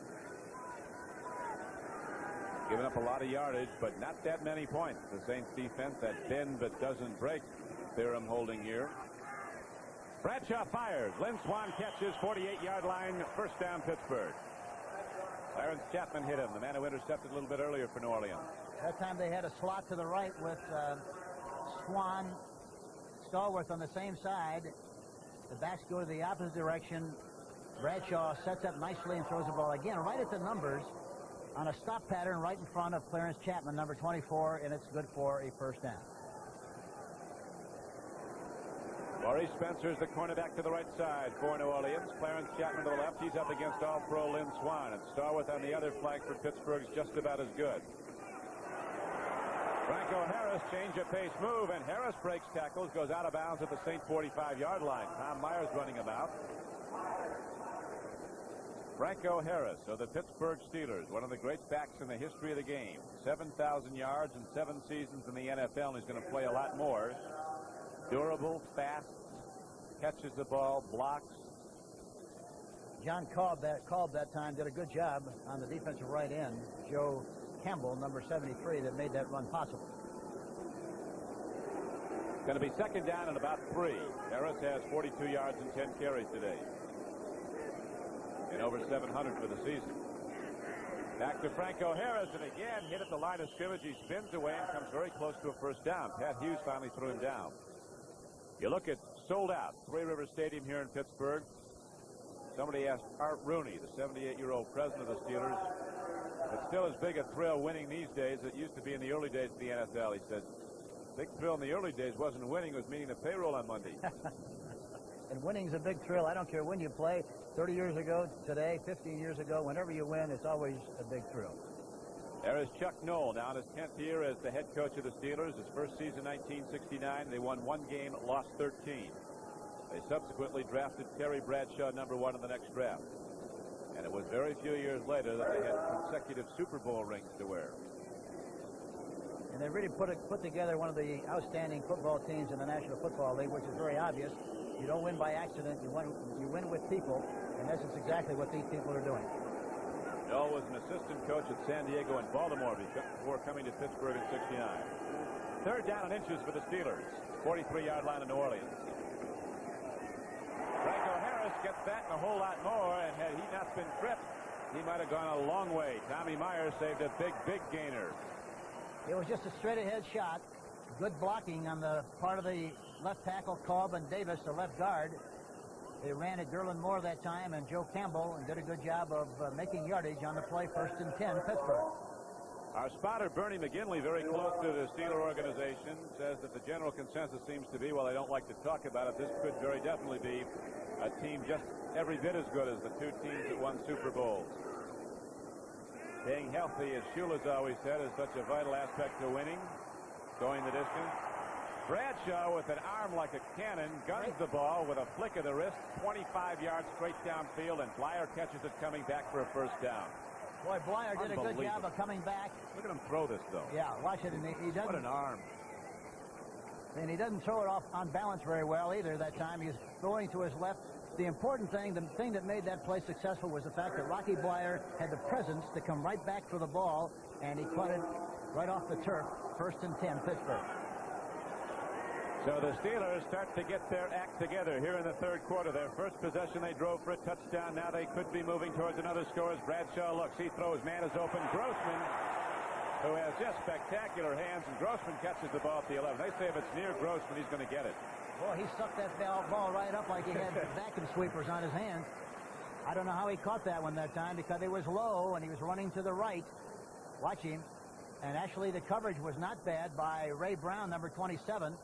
And actually, if you're going to throw the ball, the guy that you want to find in that secondary is Ray Brown, 27. They located him that time and had a man-for-man situation. 1st and 10, Pittsburgh. Looks like they're going to run to the left. Let's see what they do. Run to the left. And pretty well as they get the ball down close to the 5. Bradshaw's now thrown 16 for the Steelers. It's completed 12 for 147 yards. 1 touchdown, 1 interception. And a 10-7 lead right now for Pittsburgh as the third quarter shows 2:30 to play in it and the clock running. 2nd down and 5 coming up now for the Steelers. They conceivably could get another first down in this drive. They have to advance the ball to the 1 to do that. Looks like they're going to run right this time. Let's see if they do. Yep. Quarterback's going to run right. He's going to look into the end zone. And Joe Fettersfield had a gift there but couldn't hold on. Very nearly an interception as Bradshaw threw a very errant pass. Yes, he did. As a rollout to the right, it's very obvious they were going to do something to the right to where their backs cheated. Stallworth fell in the end zone. That's who he was trying to throw the ball to, and Fettersfield made a good play and really had a good chance to intercept that ball. Bradshaw is the only quarterback in the NFL who's thrown at least 1 touchdown pass in every game this season. He's also been a great third down quarterback, passing for over 700 yards on third downs this season. Sidney Thornton's in the game. Here's a bull of a back out of Northwest Louisiana, number 38. He leads the blocking as Franco Harris pushes and drives and gets himself down to the 3-yard line. Derlin Moore knocked him down. A lot of strong people out there. Your Kansas City teams, Hank, were some of the first to really go into very extensive weight training. Now everybody's doing that. You got to be strong to play this game. Yes, and of course, the great thing about it is it develops players, it develops strength, and really permits them to play an overextended period of time. We started our program in 1963 and had off-season programs, but during the 5-year period that we won so much, Don, we never had one major operation of any kind, which is a great tribute to the fact that we use weights in development. Alvin Roy did a great job for us in that respect. Right now, Jarrell is going to try a field goal with Colquitt holding.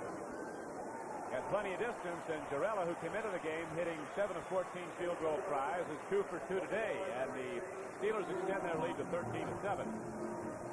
So with 1 minute and 22 seconds left to play in the third quarter here at Three Rivers Stadium in Pittsburgh, the Pittsburgh Steelers, after trailing at the half 7-3, now lead the New Orleans Saints 13-7. And some interesting events to take place on Tuesday. We remind you to cast your vote and then cast your lot with television's top election team. Walter Cronkite heads the ticket as anchorman, while Harry Reasoner, Roger Mudd, Dan Rather, Leslie Stahl, and Bruce Morton bring you regional results from their posts around the nation. And Eric Severide sizes up the election picture with his penetrating analysis. That's election coverage with Walter Cronkite and the CBS team Tuesday night.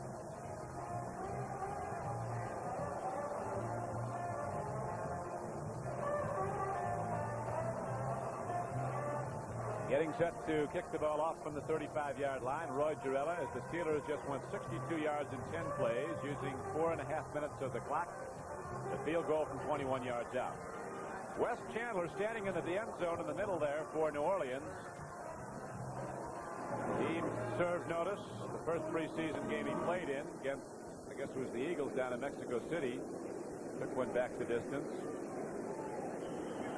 Ken Stabler has just thrown a touchdown pass to Raymond Chester. Oakland leads Kansas City 7-0. Chandler will return this one. Nope. Oh, surprised at that move.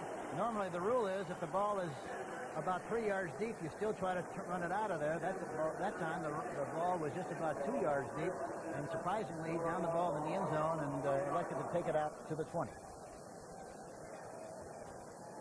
Talk about percentages in playing football. I guess the computer shows if you look at all the kickoff returns, that's the breakdown, 3 yards deep. Yeah, but it all depends on who's running the ball back. Yeah, I think anytime you have a Chandler, you want to make sure you runs it as much as possible, and it's surprising that he didn't bring it out that time. Yeah, like the guy once wrote, the X's and O's work if some of the O's are O.J. Simpsons and some of the X's are Bob Lillies or whoever. Exactly right. Play action on first down. Manning throws. He's got a man open. Wes Chandler, the acrobat from Florida, leaping way up into the air. Knocked down hard by Mel Blount, but Wes Chandler catches a big one for the Saints, and trailing by 6, they have the ball on the Pittsburgh side of the field. That's the great thing again about Archie Manning and Terry Bradshaw. Look at, he's in trouble. He's running away from Taze, who was blitzing on the play, number 51, and he throws the ball right on the money, right at the numbers. Mel Blount, 47, got a lot of real estate to cover Wes Chandler, and it's very difficult to do. 1st and 10. Saints, but they got to throw the ball. They got to keep it pumped up and throw the ball if they expect to win this football game. Wes Chandler, number 89, comes out of the huddle. He's got a lot of Lynn Swan in him. About the same size and the same ability to go to the moon to get the ball. Here comes Muncy running hard, and Muncy crashes inside and still going. Chuck Muncy wants it. He got about 10. Lambert knocked him down along with Wagner, but the Saints are moving now late in the 3rd quarter, trailing by 6. Just a plain vanilla sweep from the I formation. Tony Galbraith out in front, Sturt out in front. Galbraith gets a good block out in front. But watch Muncy, watch him run through traffic, drag people, but he's big and strong and very fast and hard to knock off his feet. Archie Manning is now 12 for 19, throwing the ball for 204 yards. Minnesota's come back to lead Detroit 10-7. 2nd down and inches for New Orleans. Muncy's carry was good for over 9 yards, but not quite 10. And here comes Galbraith. He's got the first down for the Saints. They go to the 36-yard line.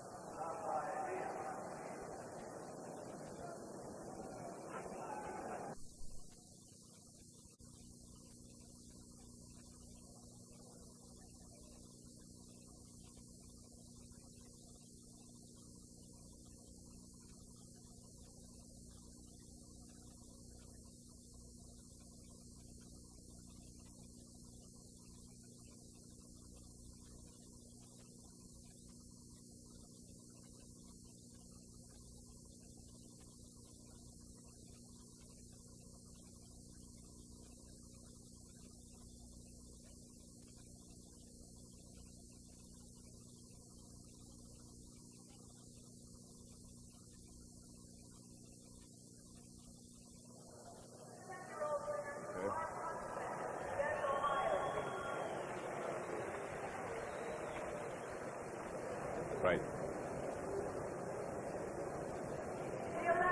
We'll stay right up here in the press box and do the interviews in the sideline? Oh, okay.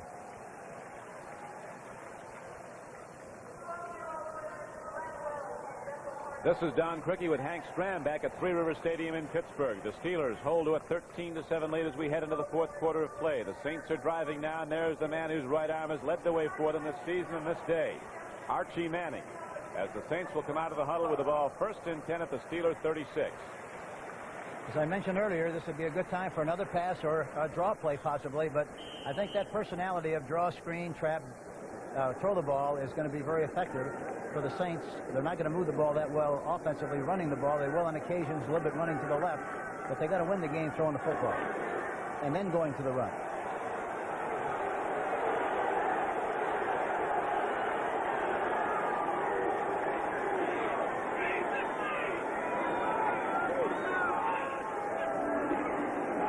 Chuck Muncy. Oh, he breaks it. Chuck Muncy running hard, but the penalty marker flies in. Looks like a holding penalty on either Galbraith. It looks like it's Galbraith, 34. I think that's who they called it on. There is the hold signal, so the good run by Muncy comes back, but in truth, the good run could have been initiated by the hold. Gets you around the corner. Tony Galbraith, head bowed. He has no reason to bow, though. He's done a big job for the Saints. Been as important as just about any player they have this season. Atlanta now leading the 49ers 14-3. Bartkowski holding number 34, offense, first down. Only 2 opponents this season have scored 20 or more points versus the Saints. Minnesota with 24 is tops, but of course New Orleans won that game. And Pittsburgh has given up the fewest yards in the AFC, but has given up 24 points in the last 2 games. Ike Harris has a lot of room over here on Ron Johnson. There it is. On Harris. He's open, though. Oh, he was wide open. And he is separated by a hard hit from Ron Johnson, who is roundly congratulated by Jack Lambert, and Ike Harris is down. Okay, here we go. Archie Manning back in the pocket. Ron Johnson, the rookie, number 29, the left corner, gave Ike Harris a lot of room. He was wide open. Archie threw it just a little bit high, but he had his hands on it, should have made the catch. It would have been a tough catch, but he should have caught it because he had an opportunity to make the reception. So Ike Harris is attended to, shaken up on the plane. We'll be back. The Saints in white, gold, and black break the huddle, trailing 13-7. Fourth quarter, outside of it. 2nd and 17 after the holding call. They're going to run to the right, it looks like, or they're going to... He changed the play on the line of scrimmage because it looked like it was going to be a blitz. Galbraith is wide open. And he has the ball down to the 34-yard line, so he got back the penalty yardage and a couple more. But it's going to bring up 3rd down and long. It'll be 3rd and about 8. Ron Johnson out of Eastern Michigan, the #1 draft choice of the Steelers, was there to make the play. He stepped right in as a starter. Steelers traded one of their starting safeties from last season. Another had to retire because of the illness. So Johnson was called on to move right in, and they've been pleased with him. Now Lawrence Hayes comes into the game. Dennis Winston also comes in, and the Steelers might call a timeout. They're not quite set to a line on defense. They want to talk it over. That's a very smart move. I think any time that you have indecision and you have a question and you're not sure, why, you better call a timeout to make sure that you get it straightened out. Sometimes late in the game you kind of wish you had it back. But yeah, but... This is coming home for Dick Nolan. He was born in Pittsburgh. And across the way, Chuck Knowles. With his team holding to a 6-point lead, takes a look out to see what the Steeler defense will do now on a 3rd and 9 play coming up for New Orleans. They're blitzing on the play. He gets the ball to Henry Childs. Great throw by Manning, and Childs is open. He's not done yet. He's down to the 5-yard line. Donnie Shell knocks him down. So again, Manning comes up with the big 3rd down play. There again, he spotted the blitz, and you can't advertise this blitz to Archie Manning because he's going to spot it. He got the ball already just perfectly. Henry Childs, you're not going to cover him. Wagner, number 23, is trying to cover him, does a poor job of tackling him, and he fights his way through the traffic and goes down further for a big gain and a 1st down for the New Orleans Saints. But a great illustration of what a great receiver Henry Childs is. I'll tell you one thing, when Childs catches it, he's not done. He got 29 yards on the reception, and the Saints now challenge to tie the game, and they get it in and get the extra point. They go ahead. Galbraith, he's in. Touchdown, New Orleans. The game is tied at 13. And it's up to Nicolai now to put the extra point up that could give the Saints the lead here in the 4th quarter. It's a straight-ahead thrust, a blunt play that you call it sometimes, where you just go straight ahead with all the blocking. The lead back blocks on the play. Tony Galbraith jumps to the outside. He reads the block. Here it is from behind the backfield. Galbraith running to his left. He's got the ball in the wrong arm. He should have in his left arm. But it's good for distance. And Chuck Muncie out in front does a great job of blocking Mel Blount, number 47. Well, you've got to say something about Dick Stanfield, the offensive line coach, who was one of the great players ever in the NFL, and he has tied this group together. Yes, he has. He's done a great job with the offensive line. He's one of the very finest in the business. And the Saints have come back to take the lead in the 4th period. We're going to be back with a lot more football.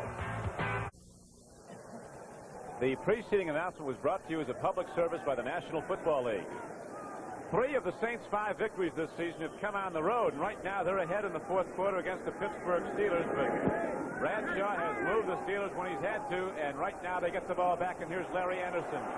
Across the 20, a short kickoff. Uh-oh! Anderson is gone! No, they get him. Eric got him. Anderson had an open road, and Felton came out of nowhere. Eric Felton, the rookie defensive back, number 20. He just exploded through the opening as they cracked the Saint pursuit, and Felton saved a touchdown. Boy, he had some good running room here, a good hole. There you see him go through the cavity. You see Mickemeyer overrun the play. Crack meet right now, and Felton wins. Felton really came from no place to make that tackle. Great effort by Eric Felton, number 20.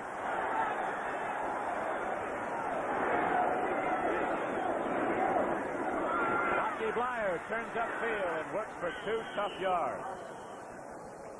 Eric Felton, a 5th-round draft choice out of Texas Tech. They list him as 4'6" speed. I want to tell you one thing.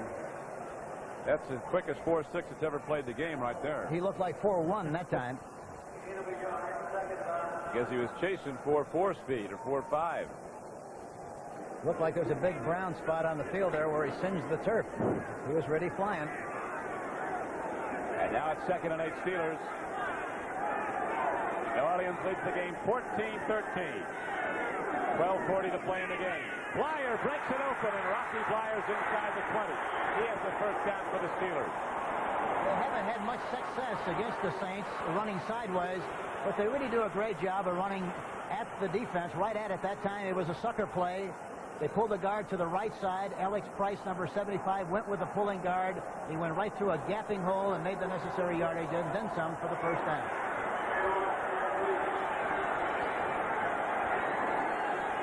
So the Steelers trailing by a point, challenging down the 4th quarter. They go to the run again. This time it is Franco Harris bringing the ball down to the Saints 15-yard line. Joe Fettersfield, the middle linebacker, met him. There are the comparative quarterback statistics. Manning throwing for 244 yards. Bradshaw for 147, each for a touchdown.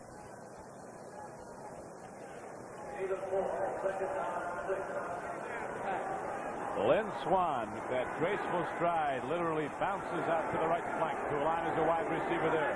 John Starworth is to the left. Harris spins off tacklers. Great football, and it looks like the Steelers have it. Don Reese, number 60, was in the play, made the initial contact along with Pat Hughes, number 54. It's a straight-ahead thrust. Franco Harris sees the hole, runs into a pile, does some spinning, but the ball is jarred loose. It looked like it was jarred loose there by 74, Derlin Moore. Don Reese made a good play, and so did Pat Hughes, 54. And they credit Jerry Mullins with the fumble recovery. Rocky Blyer has now run for 71 yards and 14 carries for Pittsburgh. Bradshaw takes a look on 3rd down.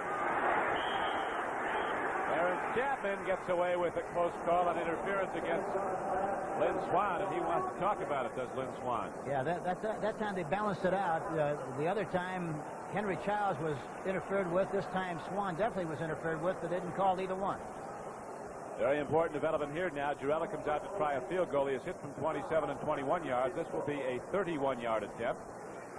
It would give New Orleans Pittsburgh a 2-point advantage, and of course a field goal to conceivably win the game for New Orleans later. We have a lot of time left, 10:47.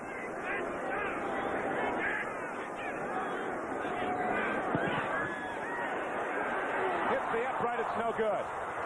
And the jubilant New Orleans Saints go off the field, jumping up and down as the Steelers drive but do not score, and New Orleans will have the ball when we come back, leading the game 14-13 with 10:43 to play.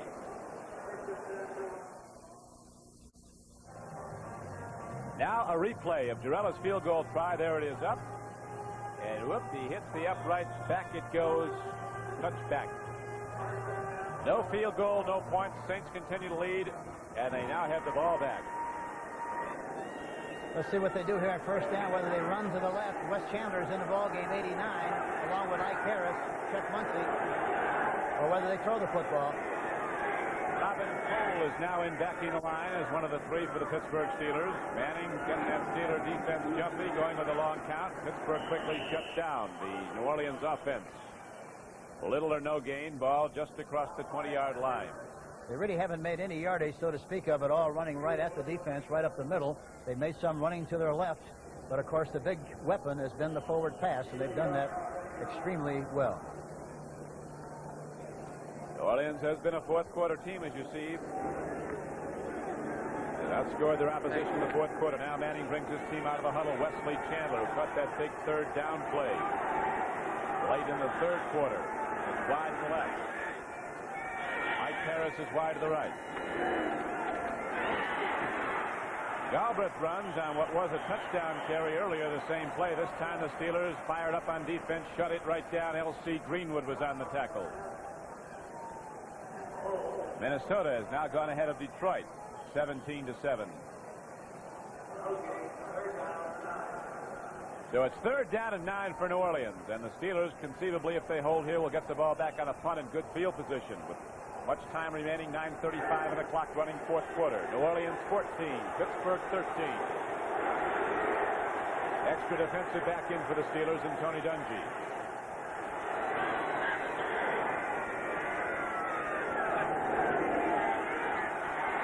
Tony Galbraith is wide open. And he's got it for a first down for New Orleans, and he's all the way out to the 45-yard line. A big, big gainer. 25-yard gain for New Orleans. Tony Galbraith goes inside of the tight end's release and is wide open coming across. There you see him. A linebacker trying to cover him.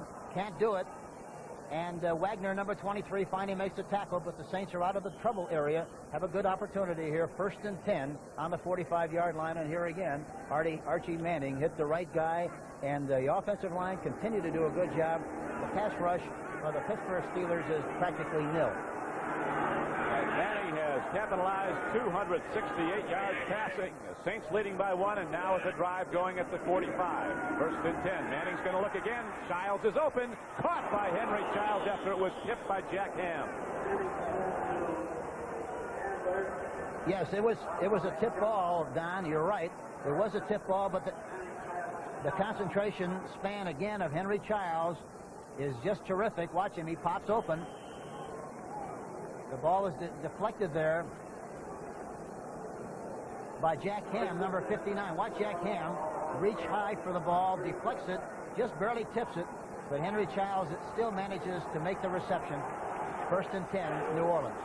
This is some good football game. We've got 7:50 to play in it. Pitch back goes. Here comes Muncy. Oh, what a lick put on him. L.C. Greenwood from Arkansas A&M, now in his 10th year, 6'6", 250. He came flying across and really buried Chuck Muncy. Greenwood slow getting up. Henry Childs 5 for 80 yards in this game so far, but I keep repeating it, but I mean it sincerely. I don't think there's a finer tight end in professional football than Henry Childs. Well, he's been a great one today.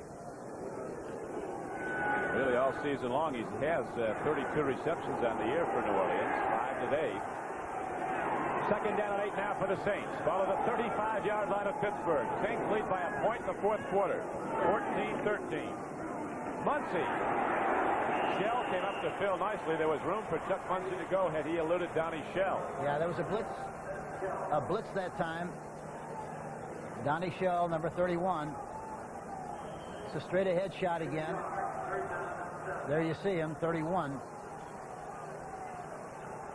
190 hitting the 235, sacrificing his body for love of the game.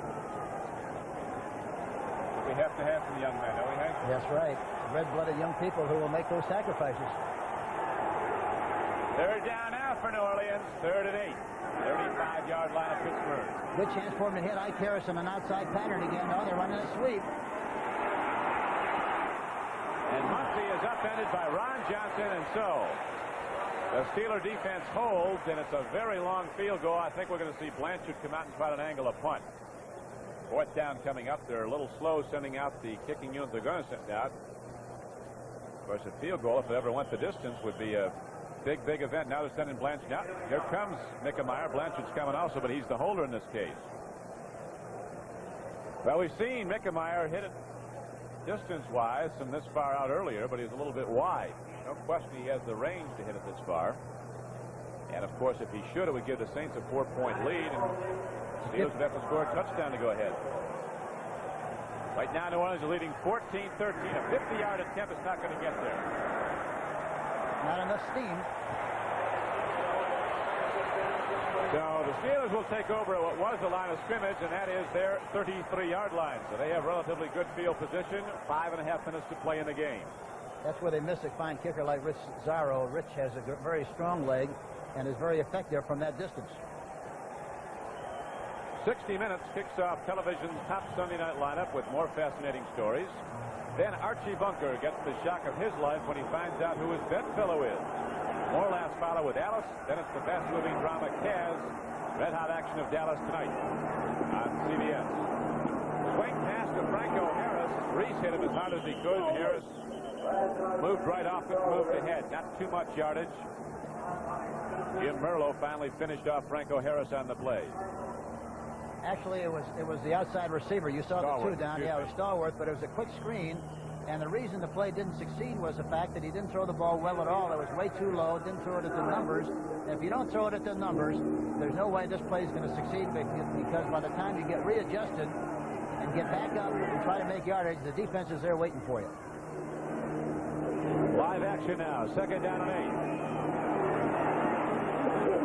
Bradshaw guns it, and down with the ball is Franco Harris out to the 40-yard line. Still short of a first down. A very big 3rd down now coming up for Pittsburgh. 4:40 left to play in the game. Steelers with the ball. 3rd down and 4 coming up at their 40.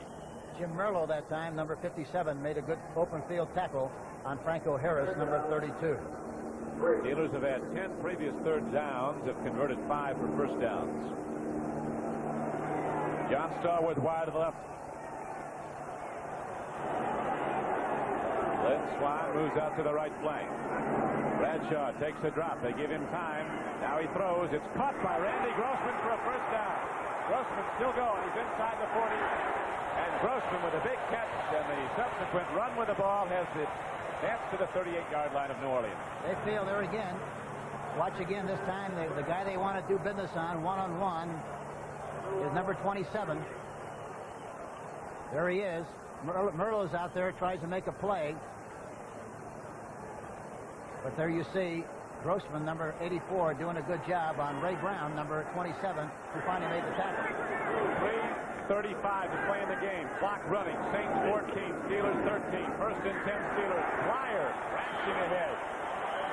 He's ahead for 8 yards, 9 yards. He's down to the 29-yard line. Myers and Brown, the safeties, knocked him down. Cleveland leading Houston 7-0. First quarter of play. Ryan Sipe with a touchdown run, the Cleveland quarterback. Bradshaw, you see his statistics, 15 of 21, 176 yards. Picked off once, threw for 1 touchdown. Flyer again. Comes off a tackle behind the line of scrimmage, and Derlin Moore finally knocks him down. Alex Price had a shot of him in the backfield, got good contact, but didn't get his arms around the ball carrier. Rocky Blair fought through the arms and through the traffic and made the necessary yardage, made the first down. 1st and 10 Pittsburgh. I mentioned earlier, these two backs are not going to knock down or stop with just an arm tackle. You got to really wrap them around there, squeeze them tight, knock them down, or else they're going to make yardage after they get hit at the line of scrimmage. The Steelers, a great pressure team, headed to the playoffs for a 7th consecutive year. 1st and 10, but they trail by 1. Here comes Flyer again, puts his head down and drives to the 24. He got 3. And time becoming very much a factor now. 2 minutes and 30 seconds to play and the clock running. There's another trap play, but they don't get the trap done. It was cross-blocking in the middle area. Defense does a good job that time of containing the run. Rocky Blair, and now is 2nd and about 8. 2nd and 7 to be specific. And Flyer deployed to the left in the blocker. Bradshaw takes a look. He throws. Too much on it. Lynn Swan turning out at the football. It's incomplete. It'll be 3rd down and 8. Another big 3rd down now. The clock is stopped with 1:59 to play, and we'll have a warning given to both benches, rising them in the amount of time to play and a timeout on the field. Clarence Chapman that time, number 24, really did a good job on the play, and Jim Merlo helped by getting good depth, number 57, that made him throw the ball poorly. I don't know who that is, but he's trying to put something on New Orleans. Right now, the Saints are holding to a 14-13 lead. We have 1:59 left to play in the game. Steelers with the ball, trailing by a point. Big down. 3rd down and 7 coming up at the Saint 25. Big rush. Bradshaw gets it away. Blyer has it. Rocky Blyer goes in for a touchdown.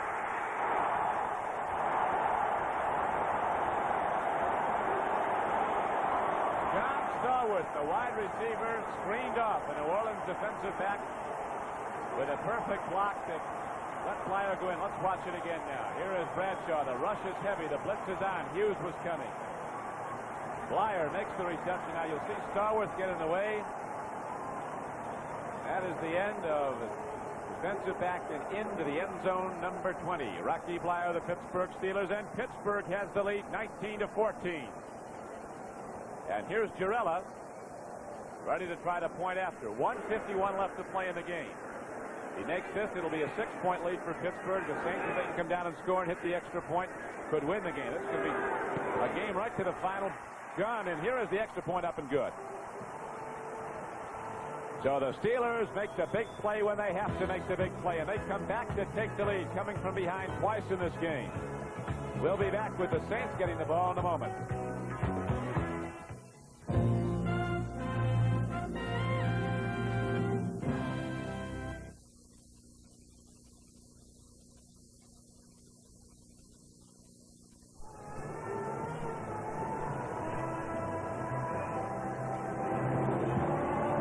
The Steelers just went 67 yards in 8 plays. 3 minutes and 42 seconds of the 4th quarter clock elapsed during that drive. Hank Stram has gone down to the field. He'll be talking to some of the victors as the game winds out. We have 1:51 left to go, and Jarrella ready to kick off now for Pittsburgh. Wes Chandler standing in the New Orleans end zone. He's the guy the Saints would like to see get the ball. To either side of him, we have Rich Maudie on one side for New Orleans. And also back there for the Saints is Jack Holmes, a big power back, a rookie out of Texas Southern. Running with the ball, Rocky Blyer has gained 85 yards and 18 carries. Catching the ball, he has gained 46 yards, and the touchdown you saw from 25 yards out on 3 carries, on 3 receptions, 3 for 46 and a touchdown. See if Jarrella, they want to drive it deep.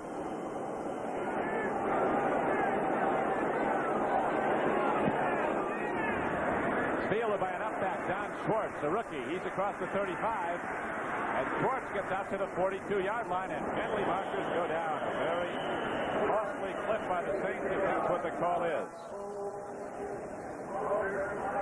Saints would have had fine field position to start this drive with 1:45 now remaining, and there is the penalty.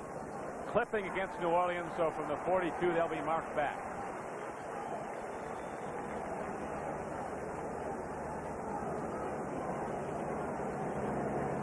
Let's watch once again the Terry Bradshaw throw to Rocky Blyer, resulting in the go-ahead touchdown for Pittsburgh. Drops it out in the flat. Here comes Blyer, turning upfield. Blyer takes it into the end zone, and it's a touchdown, and it is a go-ahead score for Pittsburgh. This is Don Criqui with Hank Stram. We apologize to those of you who are viewing in Miami.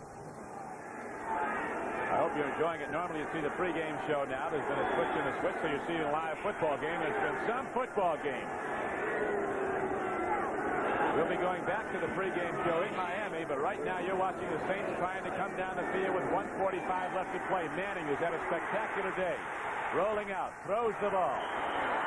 And it is incomplete. He was looking for Tony Galbraith. John Banaszak, big defensive tackle, was on the rush.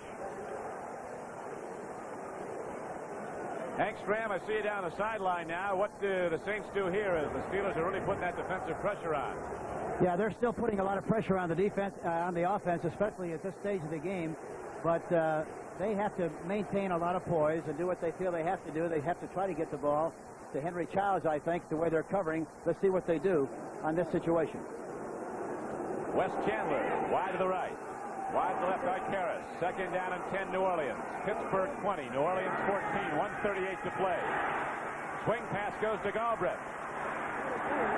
He's out across the 30 to the 32. Lauren Caves, number 51, knocked him down.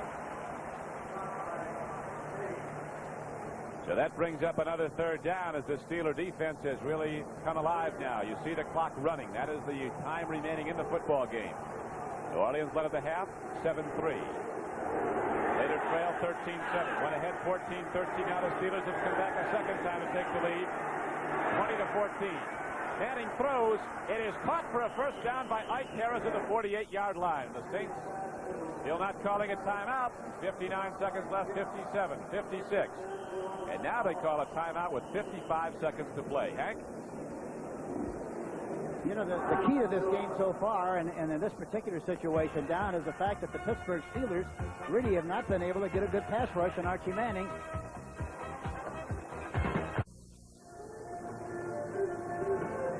The drama is building here at Three Rivers Stadium in Pittsburgh. This is Don Criqui with Hank Stram. We have 55 seconds left to play in the game. Archie Manning having one of his most spectacular games as a professional. And the Saints get set to go. Our producer, Bob Rowe, we'd like to thank our director, Jim Silman, our entire CBS crew, associate producer, Mike Albanese, as we come right down to the final gun. Lou Scanna, Sandy Bell, and John Pumo. Bob Siderman and Romeo Corrada. Right now, we've got a lot of football left, even though there's less than a minute left on the clock. Throw complete to Galbraith, but a costly reception as the clock runs, and the Steelers make the knockdown. Lambert was covering perfectly. The resultant gain only 3 yards. The Saints go into formation without a huddle.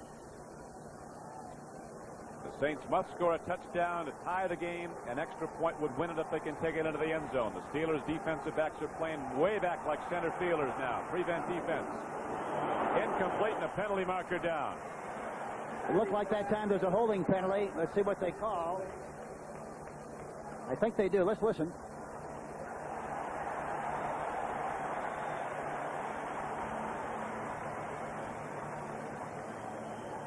Jerry Markbright, our referee, ready to give us the signal now. That's going to set the Saints back and give them second and about 17. With 26 seconds showing on the clock.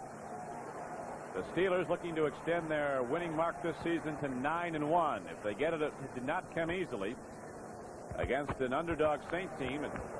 Holding, number 68, offense, second down. Fred Sturt, the left guard, called for a hold, and so the ball is set back now to the Saints' 43-yard line. And New Orleans there has the ball, second down and about 16 to go for the first down. Saints go with Steelers with extra defensive backs. They zone off the whole field. Manning throws. Galbraith can't get to the ball. It's incomplete. Joe Green came on a hard rush against Archie Manning, and the game clock now shows 21 seconds to play. Hank? Somebody coming back. He's trying to get him. Guess all you can do about right now, Henry, down the sideline is put it up long. Yes, you have to hope for some kind of a pass interference or some kind of a tip ball, some kind of a big play to get you in close enough to try to get the touchdown and win this football game somehow, some way. And this is what it's all about. The field goal, of course, as everybody knows, will not be of any value. And, of course, that's a real asset for the defense to know that you just have to worry about stopping a touchdown play. That is the whole story right there. Steelers 20, Saints 14, 21 seconds to play. Third down at 16. Manning looks. He's got Childs open. Not enough for the first down, though, as the ball is down to the 46. The Saints call a timeout with 11 seconds left. Jack Lambert again on the tackle. He's played some fine football game. One of the Steelers is down. Looks like L.C. Greenwood might be down. Shaken up. As Archie Manning goes across the way to talk to his head coach, Dick Nolan, gets some counsel from the sidelines as the Saints have time for a couple of more plays, and that's about all. You know, Don, the other thing that you have to really give a lot of credit to is the offensive line of the New Orleans Saints. That time, Robert Woods, number 65, the right tackle, Dave LaFari, 64, John Hill, 62, Sturt, 68, and 71, Taylor.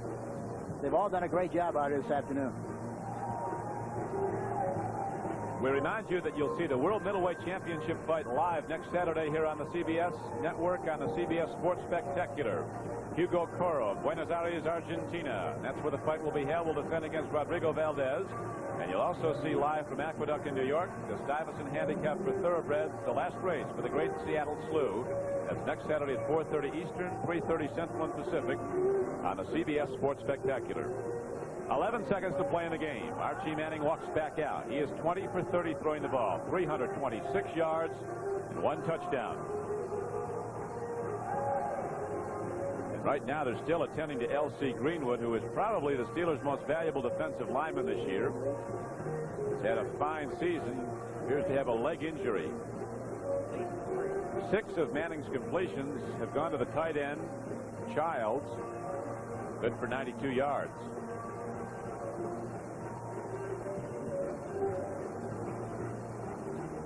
L.C. Greenwood still down on the playing field here at Three Rivers Stadium in Pittsburgh.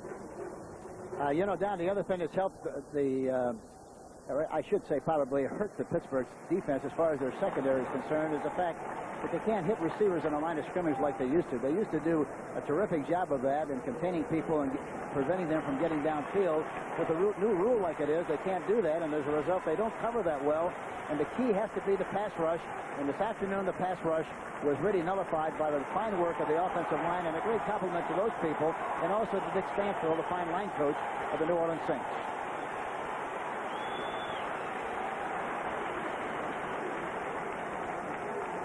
Greenwood walking it off to an ovation here at Pittsburgh. You just have to hope it's not a serious injury. He's been a superb football player for the Steelers for a long time. This is his 10th year. Now we come down right to the final drive of this game. 11 seconds to go. Manning drops on 4th down. He throws. It's good for a 1st down to Galbraith. 3 seconds. And time runs out on the Saints. A great effort as the Steelers come away with one of the tough. No, wait a minute now. We do have still one. Flag is down. That is the call. There's 1 second left, so we're going to have another play, Hank. Yeah, we got one more shot. 1 second left in the game, and I'm sure this time Archie will just try to throw the ball into the end zone, get it downfield some way, hoping for a big play to pull this game out that would provide them with the opportunity to win it 21-20. Have you ever seen a similar circumstance where a team actually did score this far out? Oh, it's happened several times. The Oakland team has been a remarkable team. Right. I don't know how they've done it, how many times they've done it, but they've done it many, many times, and we did it a couple of times in Kansas City. Well, they're looking on anxiously here in Pittsburgh as the Steelers standing along the near sideline. Dick Nolan counseling Archie Manning. One last play. 1 second on the clock. Steelers 20, Saints 14. And what has been a superior effort by New Orleans. They've worked so hard to get this game. They were ahead in the 4th quarter, and then the Steelers, championship team that they are, came right down the field and scored on that great throw from Bradshaw and the run by Rocky Bly after the catch into the end zone for the go-ahead touchdown. Galbraith with 5 catches, Childs with 6, Harris with 4 for 75 yards for New Orleans. So here it comes. You know that Archie's going to be dropping back, cranking it up, and letting it rip into the end zone. And wouldn't be surprised we see that rookie from Florida, Wes Chandler, trying to make an acrobatic leap at it.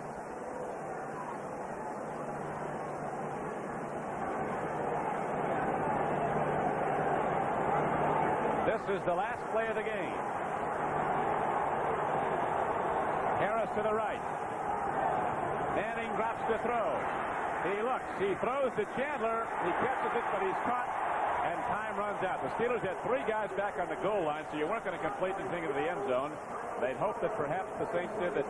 Chandler, if he caught the ball as he did, could break away and maybe run it in a long-distance shot, but he did catch the ball, quickly knocked down. So the game ends. The final score: the Pittsburgh Steelers beating New Orleans 20-14. And quite an ending it was. And I see down below Hank Stram has the very fine quarterback of Terry Bradshaw. You'll be talking to Terry Bradshaw when we return to Three Rivers Stadium in Pittsburgh with the final number up: Pittsburgh 20, Saints 14.